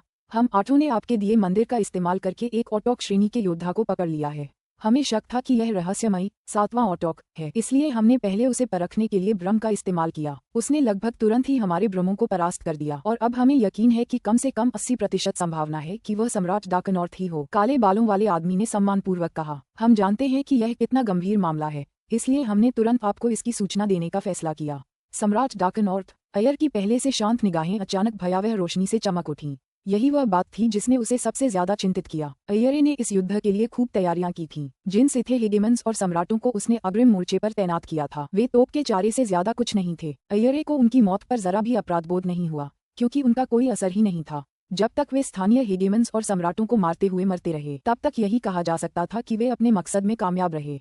सिथे एक्सल्टों को भेजने के बाद ही असली लड़ाई शुरू हुई। अगर सम्राट डार्कनॉर्थ न होते तो अय्यरे को यकीन था कि उसकी सफलता की संभावना 99% से भी ज्यादा थी। इसीलिए उसने एक बार भी खुद को प्रकट नहीं किया था। वह इतना आश्वस्त था कि घात लगाए बैठा रहा, समय का इंतजार करता रहा। जब वह आखिरकार खुद को प्रकट करेगा तो वह इस तरह से होगा कि सभी चौंक जाएंगे। हालांकि सम्राट डार्कनॉर्थ ने अय्यरे को चिंतित कर दिया। जो व्यक्ति दांवमज में असफल रहा हो और फिर भी मरने से पहले ट्रूसोल एवरलास्टिंग तकनीक विकसित कर पाया हो, वह निस्संदेह एक अद्भुत प्रतिभा का धनी व्यक्ति था। अगर सम्राट डार्कनॉर्थ ने वह आखिरी कदम उठाया होता तो वह ओमेगा दाओ ऑटोक बन जाता। ओमेगा ऑटोक अपने केओसवज में बिल्कुल अजेय थे। 80% संभावना है कि वही है, अय्यरे ने धीरे से कहा। अच्छा, बहुत अच्छा, तो फिर मेरा पहला निशाना वही होगा। उसे फंसाए रखने के लिए अपनी पूरी ताकत लगा दो और मेरे आने का इंतजार करो। मैं पूरी रफ्तार से वहां जाऊंगा और खुद उसे मार डालूंगा। आप स्वयं आ रहे हैं? काले बालों वाला आदमी चौंक गया। जब से वे इस केओसवज में आए थे और स्थानीय साधकों के विरुद्ध युद्ध छेड़ा था, तब से अय्यरे ने व्यक्तिगत रूप से भाग नहीं लिया था। वे सभी जानते थे कि अय्यरे कितना शक्तिशाली था। हालांकि वह इस केओसवज में दाव की शक्ति को नहीं बुला पाया था और उसे अस्वीकार कर दिया गया था। फिर भी उसने इस युद्ध के लिए कई तुरुप के पत्ते तैयार कर रखे थे। एक बार जब वह अपनी चाल चल देता तो निस्संदेह वह इस सम्राट डार्कनॉर्थ को मार डालता। समझ गया। हम सम्राट डार्कनॉर्थ को काबू में रखने के लिए हर संभव उपाय करेंगे, काले बालों वाले आदमी ने कहा। बहुत अच्छा, मैं अभी निकल रहा हूँ। प्रकाश का स्तंभ गायब होने लगा और आखिरी चीज जो उन्होंने देखी वह थी अय्यर की अपने सिंहासन से उठते हुए धुंधली छवि। अय्यरे को अभी भी पूरी तरह यकीन नहीं था कि 7वां मूल निवासी ऑटोक सम्राट डार्कनॉर्थ था या नहीं। अगर वह कोई और भी होता तो भी फंसे हुए ऑटोक को मारना उसके समय की पूरी तरह बर्बादी नहीं होती। अगर वह सचमुच सम्राट डार्कनॉर्थ होता तो सब कुछ एकदम सही होता। इस प्रकार ये सुनिश्चित करने के लिए कि कोई अप्रत्याशित घटना न घटे, अय्यर ने इस नए चर से व्यक्तिगत रूप से निपटने का निर्णय लिया। निंग शून्य में अनगिनत स्पेस टाइम बुलबुलों को घूर रहा था। उसे लगभग तुरंत ही अंदाजा हो गया कि वह इस संरचना को तुरंत हल नहीं कर पाएगा, इसलिए उसने जल्दी से बाकी 6 बुलबुलों को खबर भेजी। सज्जनों, मैं भी एक सिथे मंदिर में फंस गया हूँ। मेरे मंदिर को 8 सिथे एकसाथ नियंत्रित कर रहे हैं। निंग ने ताबीज के जरिए संदेश भेजा। मैं अब एक स्पेस टाइम संरचना में फंस गया हूँ। मुझे इससे बाहर निकलने में कुछ समय लगेगा। क्या डार्कनॉर्थ, तुम भी फंस गए हो? डार्कनॉर्थ, मैं तुमसे ज्यादा दूर नहीं हूँ। मैं मदद के लिए जरूर आऊंगा, ऑटोक स्टोनरूल ने तुरंत जवाब दिया। जरूरत नहीं, मैं स्पेस टाइम और फॉर्मेशन दोनों में काफी कुशल हूँ। इस तरह की फॉर्मेशन से निपटने के लिए मैं किसी और से ज्यादा उपयुक्त हूँ, निंग ने जवाब दिया। ज्यादा चिंता मत करो, मैं इस फॉर्मेशन को कैसे तोड़ूं इस पर चिंतन शुरू करने वाला हूँ। मैं बस तुम सबको एक चेतावनी दे रहा हूँ। मेरे और एकोंग दोनों के एक के बाद एक फंसने का मतलब है कि सिथे ने शायद हम सबके लिए एक सल्ट के दस्ते तैयार कर लिए हैं। तुम भी फंसने मत देना, ठीक है? बाकी 6 ऑटोक्स को दबाव का एहसास हुआ। एकोंग 7 एक्सल्टों के नियंत्रण वाले मंदिर में फंस गया था, जबकि डार्कनॉर्थ 8 के नियंत्रण वाले धूसर सफेद मंदिर में फंस गया था। सिथे के पास निश्चित रूप से 15 से ज्यादा एक्सल्ट थे। पुस्तक 44 अध्याय 10 82 दिन। आज से स्काईफीडर, मोग, बोलिन और स्टोनरोल, हम पांचों को सिथे युद्धपोतों का शिकार करने के लिए अपने असली शरीर का इस्तेमाल बंद करना होगा। ऑटोक टाइटेनोस ने बाकियों को संदेश भेजा। विभिन्न युद्ध क्षेत्रों के साधकों पर अब ज्यादा दबाव नहीं है। इसका मतलब है कि सिथे हेगेमॉन्स की तलाश अब पहले जैसी मुश्किल नहीं रही। चलो बस अपने अवतारों को शिकार में लगा देते हैं। चलो अपने असली शरीर न भेजें। ठीक है, हमारे असली शरीर सुरक्षित छोड़ दो। डार्कनॉर्थ और एकोंग दोनों फंस गए हैं। अगर हम में से 2-3 और फंस गए तो हम ये युद्ध हार जाएंगे, ऑटोक स्काईफीडर ने जवाब भेजा। डार्कनॉर्थ, सावधान रहो, मोग ने कहा। इसे जल्द से जल्द सुलझाओ और बच निकलो। ज्यादा समय लगाने से नए नए बदलाव आ सकते हैं, ऑटोक बोलिन ने कहा। सब समझ गए थे कि जितनी देर तक कोई फंसा रहेगा उतना ही खतरनाक होगा। निंग अपनी जबरदस्त क्षमताओं की बदौलत धूसर सफेद मंदिर में कुछ देर के लिए बच भी गया, तो भी सिथे द्वारा उस पर हमला करने के लिए और भी ज्यादा सैनिकों को भेजना बस समय की बात थी। इसलिए जितना ज्यादा समय बर्बाद होगा, स्थिति उतनी ही भयावह होती जाएगी। उसे जल्द से जल्द भागना था। अगर आपको हमसे कुछ करवाना हो तो पूछ लीजिए, ऑटोक स्काईफीडर ने कहा। हम 7 लोगों में से आपकी जिंदगी किसी और की जिंदगी से ज्यादा मायने रखती है। मैं समझता हूँ। निंग ये भी समझ गया कि उसका भाग्य अब केवल उसका नहीं है। उसकी मृत्यु का प्रभाव उनके पूरे कैओस्फस और उसमें रहने वाले सभी साधकों पर पड़ेगा। सफेद वस्त्र पहने निंग अनगिनत स्पेस टाइम बुलबुलों और उनकी संरचना को घूर रहा था। उसके चारों ओर स्पेस टाइम लगातार बदल रहा था और निंग 100 गुना कालिक त्वरण के प्रभाव में बस देख रहा था। उसका हर विचार यह समझने पर केंद्रित था कि यह विशाल स्पेस टाइम संरचना वास्तव में कैसे काम करती है। रेप महाअंधकार की गहराई में अचानक एक स्पेस टाइम दरार दिखाई दी, जिसके पीछे एक लंबा धूसर वस्त्र पहने नंगे पांव आदमी उसमें चला आ रहा था। उसकी आंखें गर्म और कोमल थीं, मानो सभी जीवों के प्रति प्रेम से भरी हों। हम एयरे शून्य में घूरते रहे और भौहें सिकोड़ते हुए हल्की सी खर्राटे भरी। एक अजीब तरह की ऊर्जा उनके शरीर के चारों ओर चक्कर लगा रही थी, जो सभी प्रकार के कर्मों को उन्हें छूने से रोक रही थी। यही कारण था कि अनगिनत युगों के बीत जाने के बावजूद स्थानीय साधक सभ्यताओं में से कोई भी उनके अस्तित्व का पता नहीं लगा पाया था। एयरे की शक्ति को देखते हुए अगर कैओस्फस के प्रमुख तत्व उन्हें भांप पाते तो वे उन्हें तुरंत ही समस्त अस्तित्व के सबसे भयानक खतरे के रूप में मान लेते और ऑटोक्स को बहुत पहले ही चेतावनी दे देते। उफ, मैं दाव की शक्ति का एक कण भी इस्तेमाल नहीं कर सकता और मुझे लगातार दबाया जा रहा है। मेरी यात्रा की गति भी धीमी पड़ गई है, एयरे ने बेचैनी से खुद से कहा। अपनी शक्ति के बल पर अपने अराजकता लोक में वह अभी की तुलना में 100 गुना ज्यादा तेज यात्रा कर सकता था। अनंत शून्य में भी वह अभी की तुलना में कहीं ज्यादा तेज यात्रा करता था। हालांकि इस अराजकता लोक में उसे लगातार इस हद तक दबाया जा रहा था कि वह लगभग मूल ऑटोकों जितनी तेज गति से चलता था। मुझे उस जगह पहुंचने में 82 दिन लगेंगे जहां हमने सम्राट डार्कनॉर्थ को फंसाया है। एयरे की गर्म आंखों में ठंडी रोशनी चमक उठी।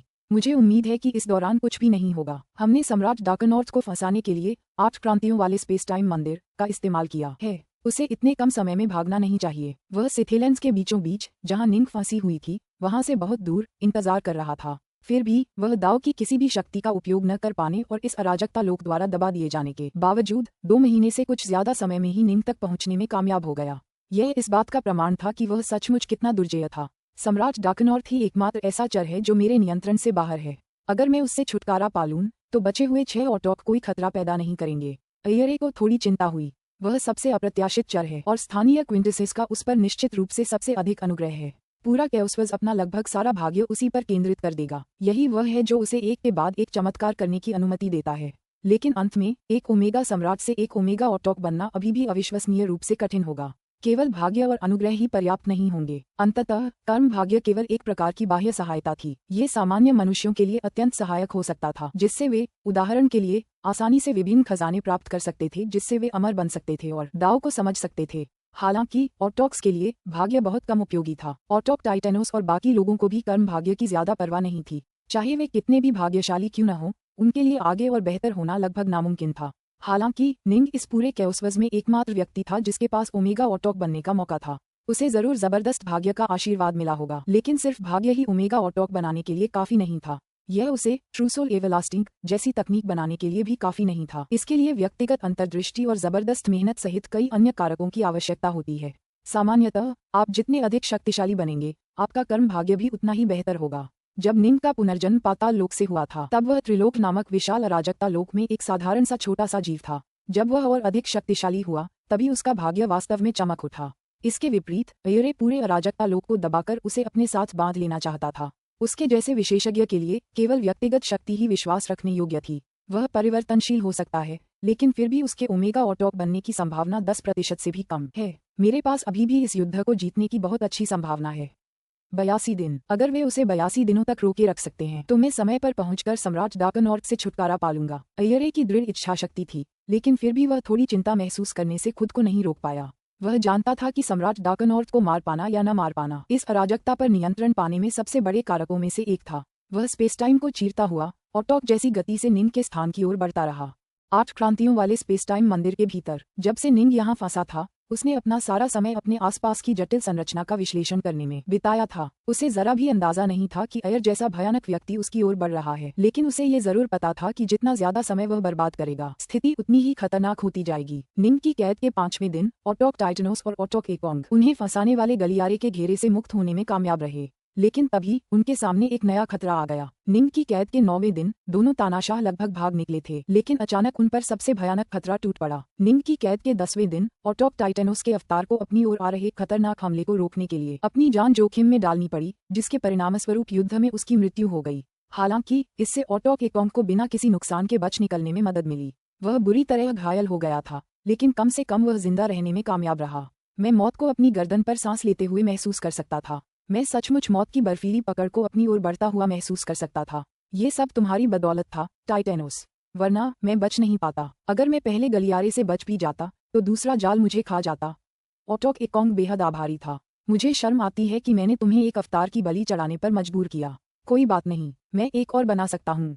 तुम्हारा बच निकलना मेरी नज़र में जीत है। इसके अलावा उस जगह के सभी खतरों का पूरी तरह से अंदाजा न लगा पाना मेरी ही गलती थी, टाइटेनोस ने कहा। हाँ, एकोंग, टाइटेनोस ने अभी अभी तुम्हारी जान बचाई है। इस युद्ध के खत्म होने के बाद तुम्हें उसे अपनी जमा की हुई बढ़िया शराब में से कुछ देना होगा। कोई भी समस्या नहीं है, एकोंग ने स्पष्ट रूप से सहमति व्यक्त की।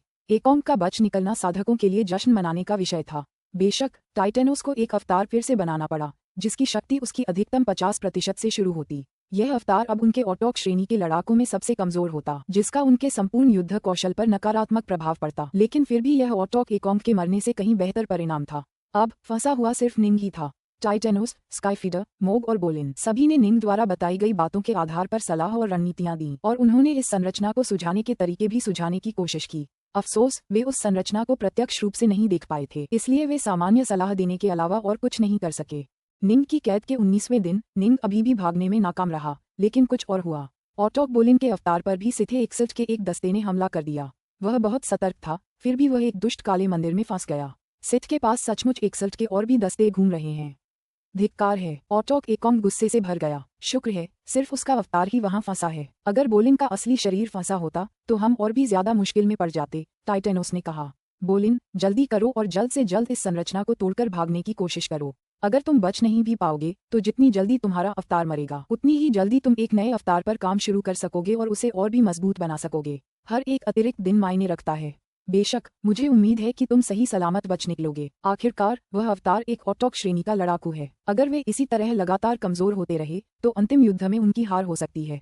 ताकत में थोड़ी सी भी कमी युद्ध के नतीजे पर बड़ा असर डाल सकती है। डार्कनॉर्थ, तुम भी सावधान रहना। जिंदा रहना किसी भी चीज से ज्यादा मायने रखता है, टाइटेनोस ने कहा। डार्कनॉर्थ, मेरा अवतार इस पूरे समय तुम्हारे काफी करीब रहा है।